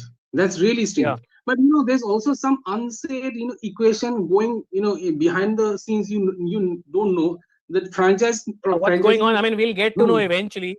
Probably there's some unsaid argument. I will bid on that player. I will bid on that player. There are always stories that some franchises are allowed to have this say कि नहीं उसको लेने दो इस player को. ऐसे भी हुआ है कुछ stories. So now we are joined by RJ Ilahi, who will be sort of a DJ for us going forward and like letting us know his opinions. What do you think? I mean, I'll ask you to give your opening remarks. I mean, I'm sure you must have been following the auction till now. Any surprises for you till now? Of course, the price, David Miller. I mean, of course, how Quinton de Kock and David Miller have been, making sure that the auction doesn't overpass the legacy of what the T20 cricket is all about. There is a certain change, and of course, the way Quinton de Kock, especially when he played the last match against India, it was quite obvious for him to make a statement that he's here to roar. And especially when you talk about T20 cricket, of course, you have to start with a hammer, and that's how he played. The knock of 90 runs was something that was really loved by the spectators. Of course, it's being played here in India, but yes, the auction is something that I am actually looking forward to. Sure. Now, do you have anything to say about Livingstone? Because was that a surprise to you? Because all of us were surprised. And like Som said, 1 minute भी नहीं लगा Quinton de Kock को बिकने में, वो भी 1 crore के price पे. Of course. Picked up by a team which had only 2.75 crores in their pocket. Of course. I mean, you call that a world of irony? I mean, I don't know. It is a world of irony because what Livingstone has done to the cricketing world is something that's commendable. And of course, players like him, I thought he's going to be one of those first picks during this auction. And of course, right now he is not here on the table. Of course, he's off the chart. But I'm sure in a very accelerated manner, he's going to be for sure a part of the auction in coming days. Sure. Now, as of now, on the auction bid is Aqib Dar. He had a base price of 30 lakhs, but he's sitting at 1 crore rupees right now. And I think it's primarily Delhi Capitals and LSG who are fighting for him. 1.4 crores as we speak. What do you think, Eli? Where is this headed? Well, I personally think that it's headed towards Delhi. And of course, the heart beats for Delhi. I mean, you can't really take away the fact because we are a part of the Delhi crew. And of course, we want a strong team this year. And of course, we are looking forward to the auctions. And of course, if you get a good player, certainly, like you said, there is a certain price hike. And of course, going to 1 crore is a big amount. And of course, every player needs to justify that worth because then there is a solid ton of pressure that comes on their shoulder, which actually might act as a souvenir that they can proudly show off. And of course, Delhi needs to pick up some great players for this year. Can't really wait to scream out from my larynx and my bronchus to make sure that Delhi wins this year. And of course, to win, they need to form a great team. Sure. Now I'll come to you, Sameen. We had not heard much about him, Aqib Dar, before this, and now his base price was of course 30 lakhs. He's not touched 2 crores, and like Eli said, Delhi is very aggressively batting for him. Do you think he's the right fit? Considering the equation. Right. Yeah, I think he's the same player that me and Rasesh were talking about, Aqib Nabi. He also goes by Aqib Dar. Okay. Yeah, we hadn't heard too much about him, but the last 2 seasons, like I said, for his Ranji performances, he was among the leading wicket takers. And 5 wicket hauls, 4 wicket hauls, 6 wicket hauls every other match. And again, this year he proved his worth even in the Syed Mushtaq Ali Trophy, and RCB has also come into the fray here. I think Sunrisers Hyderabad has also come into fray after a long time. Finally. Not surprised by Sunrisers Hyderabad because they've watched him very closely. He was a net bowler for them for quite some time. And yeah, I see him fitting in more with Lucknow Super Giants, Sunrisers Hyderabad, Delhi. I don't know. I mean, I'm not sure if he, at Kotla, I can't really imagine him there. But yes, regardless, he'll be a good fit for every team. And I see him I think he's done the job to make it to an 11 this time. He had been, a net bowler, but I see him making it into an 11, becoming an enforcer kind of bowler for the likes of maybe, say, if you have a primary bowler in Siraj, if you have a primary bowler in Bhuvi at RCB, he's going to be a very good ally. Sure. Now, Delhi and Sunrisers are bidding for him. 6.6 crores is already the bid price where we are sitting at, and it's expected to go further. Som, what do you think? Two Was things. this a surprise for you, or were you No, expecting? yeah, I was expecting this. So two things I want to point out. So this August in a Duleep Trophy game against East Zone, unfortunately, he took 4 wickets in 4 balls. Yeah. Okay, so that made the news. The other thing is that not too long back, in a match against MP, which was happening here in Kolkata, he hit a 21 ball 32. Akib. So we are not this guy, and so Okay. basically we are not talking only about a bowler. He is a potential all-rounder. That is what is driving up his price. Oh, that is the reason why he Yeah. has jumped from 30 lakhs to 7.6 crores. I wish my Yeah. salary also grew at that rate. We all wish that. I And think it will go. It will probably touch 10. And He any will touch 10 talent according to you. from any talent from J&K is exciting. Sure, I mean most of them a Always. lot of times they're not able to sustain. Yeah. But of course there is some, the fact that you want to see more of them. You've only seen them in the domestic circuit. There was this hype But not a around. lot of players from Umran. J&K, of course, considering the political scenario as well. Right. But do you think going forward there'll be more players coming from Jammu and Kashmir? For sure, they've had some really good turnarounds in the Ranji season, and in fact, HT has done some really good work trying to track the progress of these players from J&K, and he is one of the players who I think Rasesh has done a story on. I have done a story on. Sanjeev from our team has done a story on. So yes, we knew that he is one of the most promising talents coming from there. But yes, there are a couple of others from there too who will in the coming years make it big. His And as we USP is speak, very different. His USP is very different from an Umran Malik though. He is more steady, more consistent, more reliable. And So as we Has a speak, lot of his control. price is sitting at 8.4 crores and the bidding has gone slow. So that's an indication. He's sold to Delhi. He sold to Delhi for 8.4 crores. I'll come to you. What do you think? Right fit? I absolutely feel he's the right fit, of course, because considering the fact that Delhi needs to form a great batting lineup as well as a great bowling lineup, of course, the middle person who comes in between, that segue of batting and bowling, Akib can actually he can make sure that Delhi stands tall, Delhi stands steady, and we were likely talking about how the scenario of J&K as far as players are concerned, and we all our childhood, all we knew was there is Kashmiri willow that comes from there, and of course all the cricket batting equipments and everything, they come from J&K. And now finally players are emerging, and of course they're playing some great cricket, especially in the domestic circuit. And finally Delhi is going to have a steady player in terms of batting as well as in terms of bowling. So of course I believe all the luck and love to Kotla for making him sure that he's one of the part of the Delhi circuit now. Now, again, Som, Sunrisers Yeah. Hyderabad didn't pick. I mean, they didn't participate aggressively even in the bid. And they were Baffling. there for some time and then they went back. Absolutely going on? baffling. Absolutely baffling. I don't know. Probably they're on a hotline with Pat Cummins. I don't know what's happening. This is really baffling. I Or don't maybe get they this. came at the wrong auction. I don't know. I don't know. I don't know. I seriously don't understand this. I mean, the good Okay. players are going. Yeah, good players are So, lowing. That's what I'm saying. Have they come for the wrong auction? I mean, what's going on in their heads? I mean, I'm keen to. think, you know, you can always trust one franchisee that who will be telling themselves, okay, let's be quiet about the players that we want.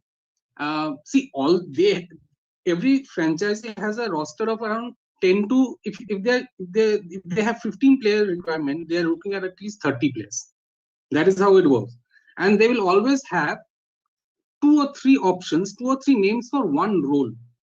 So that is how they're not looking at players, they are always looking at the roles. So probably they're seeing that probably we have these options left and we'll get them at a low price. I don't know why they are being stingy.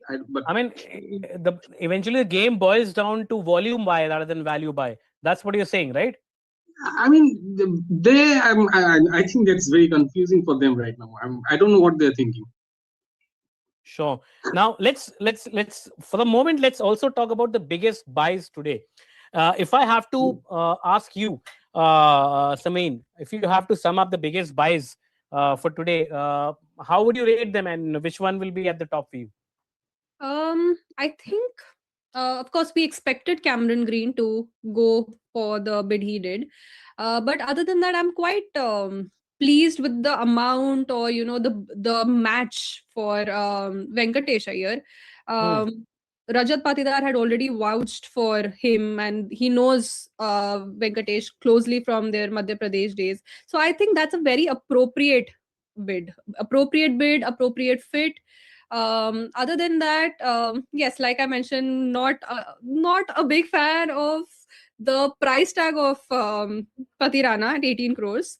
Other than that, expected lines, and I think overall, by now we have all understood your remorse with that price. I right. mean, you have mentioned it quite a few times now. Yes, but yes, other than that, I think on expected lines, and yeah, pretty sane. Okay. So, what about you? So I'm more interested about the 2 crore, 1 crore players, right? I mean, if you look at Finn Allen, say, Finn Allen has. As you speak, we are sitting at one of those auctions.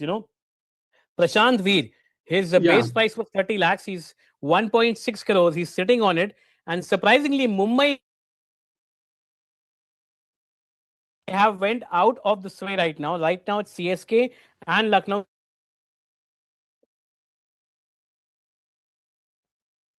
The bid price is increasing faster than the seconds I have in my watch. It's 3.4 crores right now. Prashant Veer, any analysis of the player, RJ Babu? Well, according to me, I feel like you rightfully said, the prices are increasing the moment you're looking at your watch. And of course, this is one of the major reasons why Indian cricket is going to achieve some great height, because these players have played in the domestic level, in the domestic circuit, and they have, shown the courage. They have shown everything, the hard work, the sweat that they have put onto the field. And this is one of the major reasons why these people really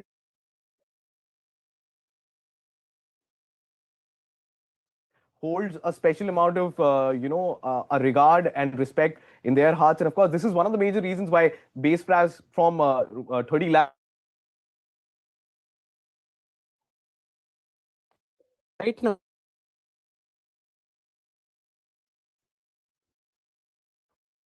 one which we are seeing like jumping like this. Is this also one of your volume buys? Two things actually. One is he's young. He's 20 years old. He has a phenomenal strike rate of, I think, 167 or 168. I think that's his overall T20 strike rate. And again, I happened to see him play here. And I think he hit a 26 ball 48 or something like that. 26 ball 40, right? Against Bihar. So, left-hander, mind you. And, we all know these, left hand, right hand things. So if you have a batter like him, he's a finisher. So I think that is also driving up the price. But this is probably a bit too much for him. Yeah, Prashant Veer, I mean, sitting at 6.2 crores. Samreen, your opinion on him? Is he also, are you happy with the price firstly? No, never happy with. No, not at all. This is the second time. Okay, why is that so? Yes. Again, I understand the potential that they see in a young player, but again, I think that's putting too much pressure or value on recency bias. I guess you see him, you see whether he's able to perform on the big stage at that level, able to go up against the big bowlers. That's when you go all out. But do you think he's only getting this advantage because he's young? I mean, no, is that the reason? No, like Show mentioned, he has the potential to be an explosive batter, is flexible in the batting order. So all of that plays. That's a utilitarian player that T20 teams love. So of course that obviously plays in. But yes, I think a bit too much. 8.2. Okay, the bid has already touched 8 crores, and for a change, Sunrisers Hyderabad is bidding very aggressively for him. It's almost 9 crores, man. These crores are flying like numbers. Yeah. I mean, I wish I was there, but Elahi, what do you think? Well, the way Orange Army is actually participating in this auction is something that's completely obnoxious to me personally, because the way they started, we thought that probably it's one of the major reasons why you got to save money for Pat Cummins, of course. But when you talk about Orange Army, when you see him on the field, when you see the body gesture, when you see the management, making sure that they're going to form a great team. But at the auction, this is completely strange. And of course, losing out on a lot of players, why they are doing it, what's the strategy? This is completely unpredictable. I think Sunrisers is very keen. I mean, it's 10.4 crores as we speak, and Sunrisers Hyderabad is still in the race. I mean, CSK and Sunrisers, they are fighting for him, Prashant Veer, as we speak. I mean, this is one of those moments for me as an anchor where, where you shout at the peak of your voice, 11 crore, this is one of those moments. I mean, it's 11.2 already. 11.4. I mean, so what's happening? Are you there? I think it is becoming emotional now. Yeah, I mean, it's like me versus you. Yeah, I mean, it's 12 crores. I mean, this is insane. He has already crossed valuations of many big players. Is he going to be the surprise, name coming out of the auction today? Prashant Veer already touching at 13 crores. According to his price, but I don't know about the rest of it. But yeah, this is getting really not impulsive, but it is getting very knowing how the franchises function. I think it is getting, the ego is getting here. Okay, let's play this game again. Samareen, where do you think this is going to settle? He's sitting at 13.2 crores. Prashant Veer. 16. Fast, please. You don't have that much option. Huh? 16. Eli? Got to be 14, between 14 to 15, 14.5 or 15. Okay, so? Not more than 15, I think. Not more than 15, okay. 14, 16, 15, we're all the same range. I mean, not much, because everybody is dicey, and at the same time, everybody is also unsure where is this going. So he's already touched 14 crores. So Eli, we have already touched your figure. Now it's crossed your figure. It's 14.2 crores. All right. Let's see. Hyderabad is still in the race. They have not stopped bidding. I think CSK is also jumping in. Let's see where this goes. I mean, this is getting interesting. So it's 14.2 crores. I mean, we are getting close to your figure. CSK got. He sold. Finally sold for 14.2 crores. So I think we are between Elahi and Som. It's 14.2 crores. He's finally sold. So I'll come to you, Samin, because you have a special inclination towards criticizing the number. So do you think this is the right buy at 14.2 crores? I was looking up his numbers during the discussion. For CSK, yes, because I am a big fan of the player being the right fit for a team. Now I think they're seeing him as, successor for Jadeja, which then makes the reasoning, then you spend the money, you invest whatever amount you're going for, it makes sense. So I think with Prashant Veer, they're also seeing him as the left arm spinner that succeeds Jadeja. That makes sense. Okay, but finally Sunrisers Hyderabad has got the first buy at 30 lakhs. But what I want to understand is, like, when it comes to big buys, okay, coming from Cameron Green to Pathirana to Venkatesh Iyer, if I have to ask you again, I mean, let's start this again, because the players keep on changing. Elahi, if I have to ask you to rate your top buys today, the big ones, which one will they be? Cameron and Green, why? It's a bit of a shock for me. I thought Cameron Green might go a little further, but you were expecting more price. I was expecting a little more price from him. More than 25.2. Okay. A bit, considering the fact how he recently was playing and how his recent performance was, and of course with the Pathirana, yes, price is fine. Venkatesh Iyer, yes, of course, he's a young genius, doing some great job for the Indian cricket team as well. And these players getting the amount of due respect and recognition at this auction was something that's great. But Prashant Veer, of course, a shock, because I thought somewhere this is going to settle around 6 or 8 crores. But certainly, like you told, rightfully it has gone to Sunrisers Hyderabad with 14.2 crores. I think he's gone to CSK. CSK, bought for 14.2 crores. certainly a shock. And of course, a lot of pressure on him as well if we are considering him to be the successor for Ravindra Jadeja, because a young player, when the young player enters the team, obviously he has a lot to show. He can't reveal all his cards, but right now with this price tag, certainly a lot of pressure might build on his strong shoulders. Sure. So, your top 4 players for today, I mean, who went at a high price or the price they deserved, what would be your choices? Top 4 or top 3? And why? See, I think Cameron Green is a good buy at 25. Okay. If you look at the purse that KKR was carrying, I was scared that they might go bonkers about him. But thankfully, it was tapering at around 2022 and stopped at 25, which is okay. He'll eventually get 18 crores. Anything above 18 crores goes to the BCCI. Yeah. So I mean, the thing is this: people are expecting that he will only bat, but KKR might expect a few overs from him. That will be crucial. See, the KKR's top 3 or 4 is more or less sorted now with Finn Allen in the fray and everything. Cameron Green after that? I think they will go with Cameron Green and Sunil Narine. I'll tell you why. Sunil Narine up the order makes more sense than Sunil Narine at 6 or 7. If you look at if you look at how he plays, he's a hit and miss kind of player. If it connects, it goes for a 6. So 7 balls, he will miss 5 and he'll hit 2 and those will go for 6s. Now you can't have that kind of player at 6 or 7 when you need to finish the games. You can afford to have him in the power play. When the field I'm talking about the buys. I'm talking about the buys for today, apart from Cameron Green. Which is the other big buy you thought was justified? I think I'll still go with Pathirana because it makes sense for KKR. They've got I know that this guy will play all the matches.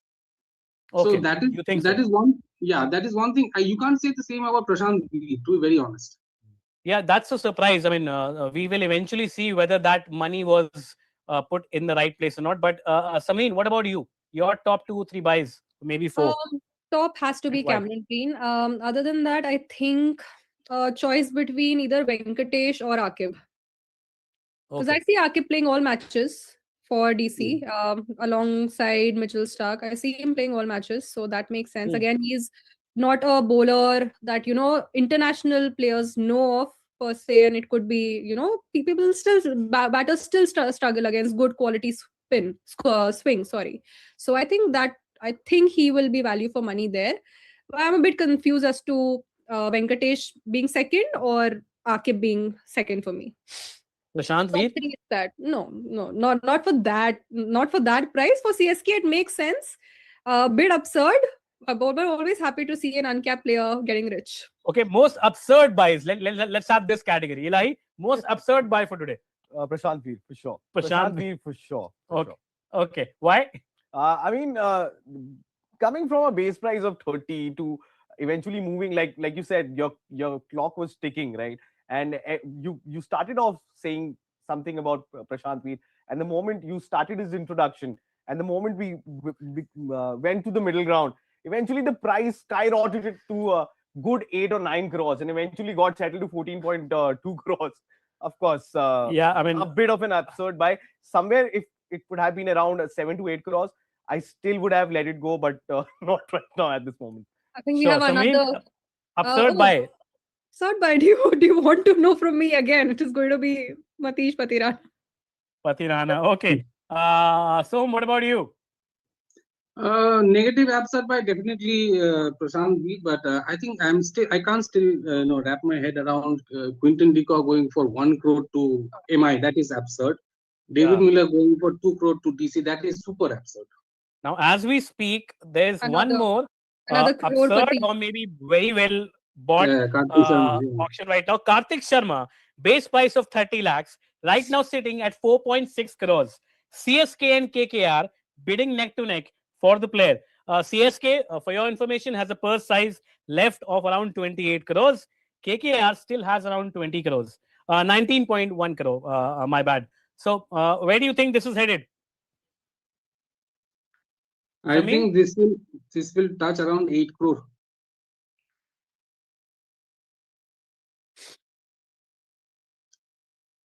definitely 8 crore, I think.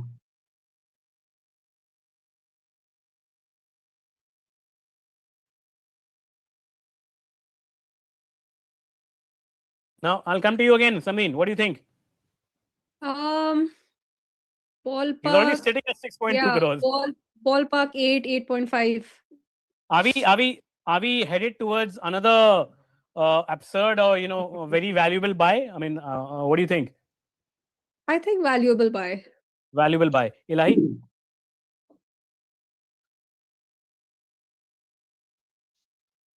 Oh, see.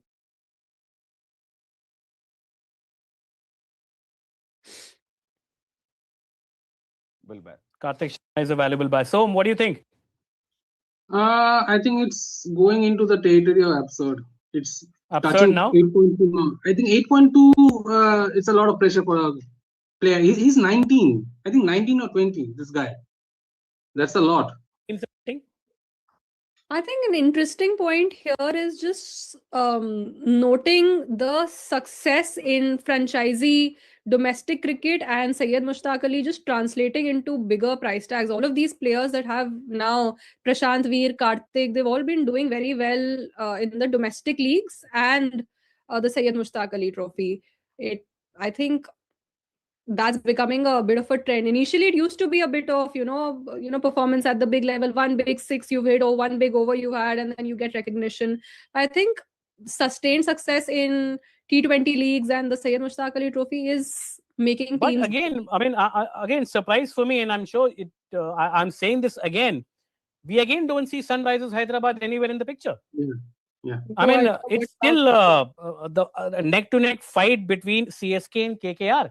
I mean, it was initially a ploy which one could have understood. They don't want to hire very big players at a higher cost. But now these players like Karthik Sharma, you've got Venkatesh Iyer, you've got Pathirana, you've got who else was there? I forgot his name. 14.2 crores. I mean, these are buys which Sunrisers Hyderabad could have targeted. Don't you think, Ilahi? Of course. Prashant Veer, sorry, my bad. Prashant Veer, I almost forgot his name. And of course, I personally believe the way they started off with the auction was a bit dull. I mean, considering the fact how the management actually runs, and we have known the Orange Army for doing some wonders. And these decisions, now when you talk about the absurd thing, this is one of the most absurd things that has happened for me at the auction. Orange Army not really putting their best foot forward. Yes. And of course, you've got players like Pathirana, you've got players like Prashant Veer. I mean, still, if you're not managing to, fill up your arsenal, I mean, I don't know when the right time is going to be then. I mean, he's almost touching 12 crores now, and it's still CSK and KKR. I think CSK will go all out for him because I think they are in need of a player like Karthik. Don't you think, Sameera? Yeah, lower order hitter, of course, they need somebody, they need that kind of power lower down. So, yes, I think a better fit for CSK. Yeah, and we see Stephen Fleming, whispering in the eyes, in the ears. So I'm sure this is something which CSK has been eyeing for quite some time. So, what do you think? Where do you think that this figure will land? We are already sitting at 12.4 crores for Karthik Sharma. Yeah, this is beyond reasoning. I think to go back to what we were discussing about SRH, I think I'm looking at their roster and they have Heinrich Klaasen, Abhishek Sharma, Travis Head, Ishan Kishan. And we are basically talking about a player who comes at around 5, 6, 7. Probably, and with you, they also have Nitish Kumar Reddy. So probably there's a thought process that maybe we have enough batters. And if you, with a lineup that has Travis Head and Abhishek Sharma, they can be allowed to think on those lines. So, but yeah. And I think it's again like 13 crores. Ilahi, a price from you now for Karthik Sharma. Well, when you asked me previously, I said somewhere around 7 to 8 crores, but now I feel this is going to touch 15 crores for sure. And of course, considering the fact why Sunrisers are not, bidding for him and CSK is aggressively doing it, because you need a lower order batsman. And we have seen it in the last season as well of the T20 league that CSK was struggling when it comes to lower order batting. And of course, this player can actually... No, Sunrisers Hyderabad, while you are talking, has entered into the race. I mean, 13.6 crores, they're now driving up the price. Sitting with a purse of 25.2 crores. I mean, they haven't spent one single penny so far. They're now into race, but this has been the case earlier as well. What if they back out at the 11th hour? Sameen, what do you think? Will Sunrisers I think they continue heard the what bid? Shom was saying, and they figured they needed somebody at the fifth, sixth spot. And they're like, yes, let's get into the party. I think they've been listening to us. Did they hear that, or did they hear the most absurd, moment is Sunrisers Hyderabad not buying? What did they hear? I guess we will find out. Okay. CSK what do you think? bought them. CSK have already bought them. Yeah, I mean 14.2 crores final price sold to CSK. Now, Som, I'll start with you because you have been mastering awkward moments.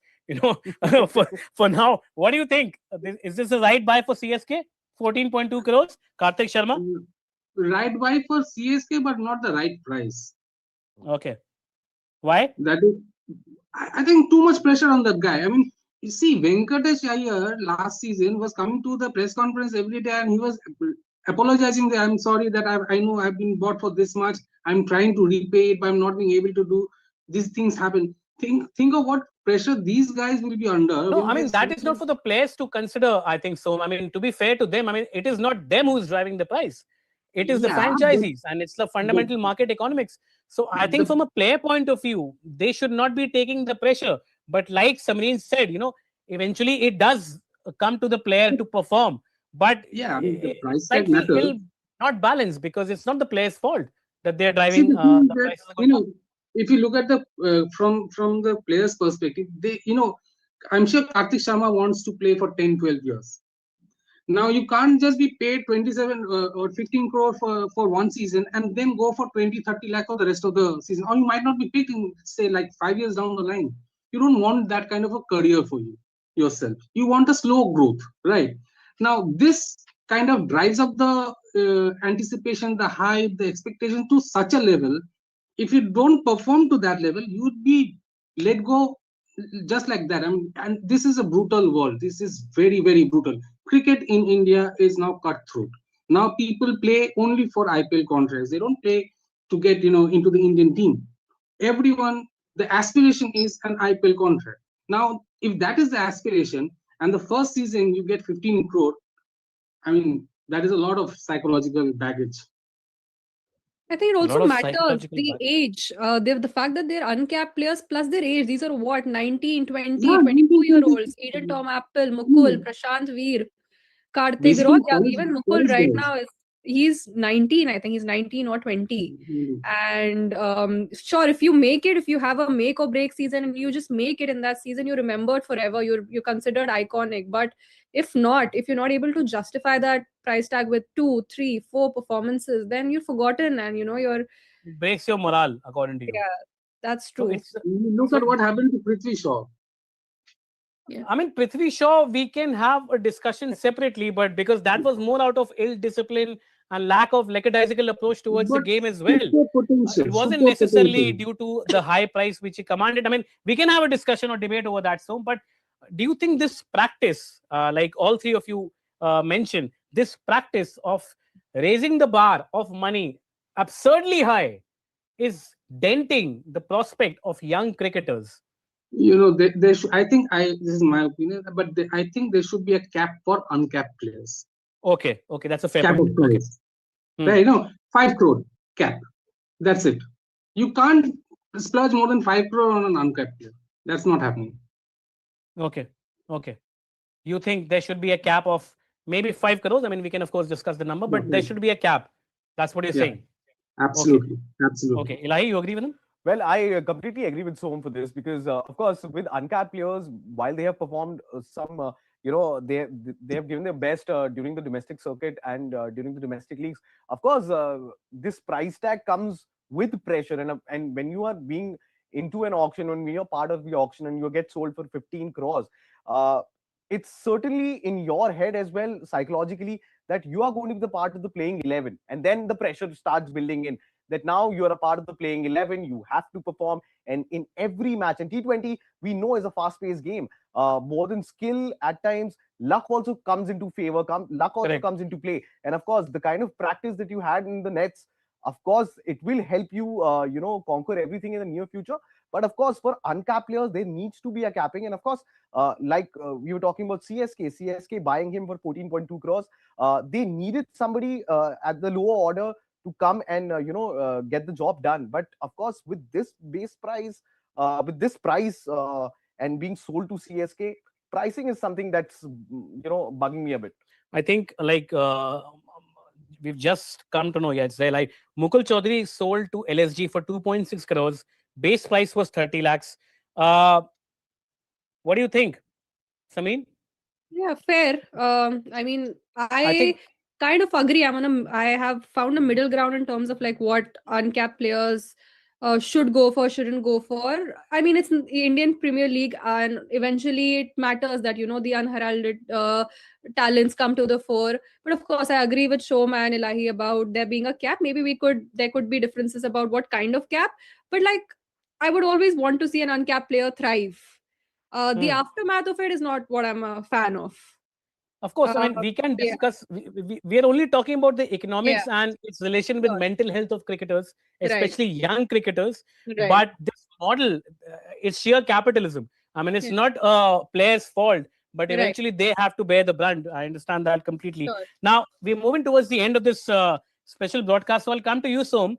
Apart from your special love for Sunrisers Hyderabad's approach today, what else was the highlight of the day for you when it comes to getting the best players or best teams?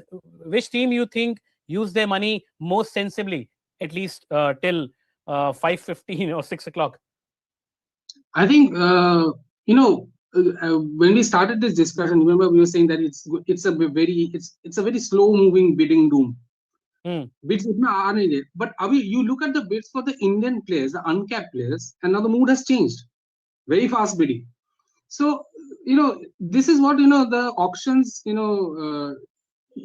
are up and down moments. There are inconsistencies. For me, I think KKR still went with a very good team. I think this is the way they got their players: Cameron Green, Pathirana, Finn Allen. These are the top three players, I would say, and they are now going for Tejasvi Singh Dahiya, who is another great striker of the ball. He's from Delhi. So the way they have got about their shopping, I think that's pretty smart. And also very, I think, smart is how Delhi played their cards. They were very calculated.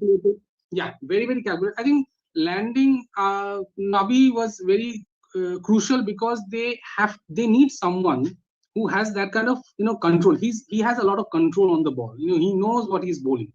He doesn't have the I think Delhi also needs Nabi's brand of cricket. I mean, the way he plays. I mean, Delhi, I think, needs that overhaul in the specific department.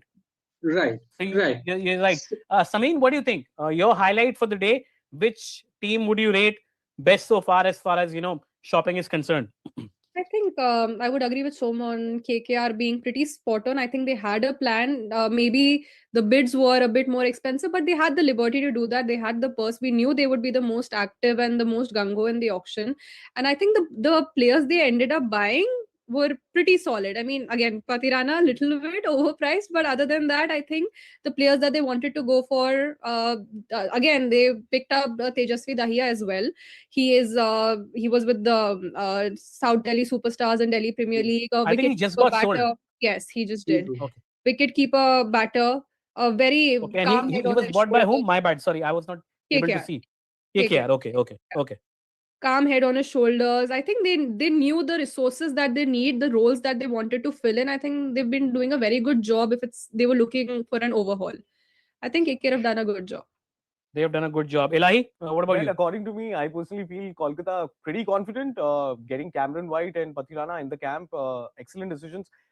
They, of course, when you have money in your pocket, why not spend it? And why not spend it on great players? And of course, they've done a great job. And of course, getting somebody like a Tejasvi Singh Dahiya into the picture, he's a wicket keeper, he's a batsman. He'll add on his flavors as well. But as far as Delhi is concerned, played very smart, played very safe as well in that way. Of course, when you get somebody like a Nabi in the gang, of course, we know the place from where he comes from, J&K, and we have seen one of those players from that place that was Umran Malik. And of course, this player comes he's not hot-headed, he's steady. Of course, he doesn't have that amount of pace like Umran Malik had, but that consistency, that brilliant line and length, he's going to do a fair job for Delhi. So, of course, Kolkata on the first position. Second is, of course, Delhi being so smart and safe.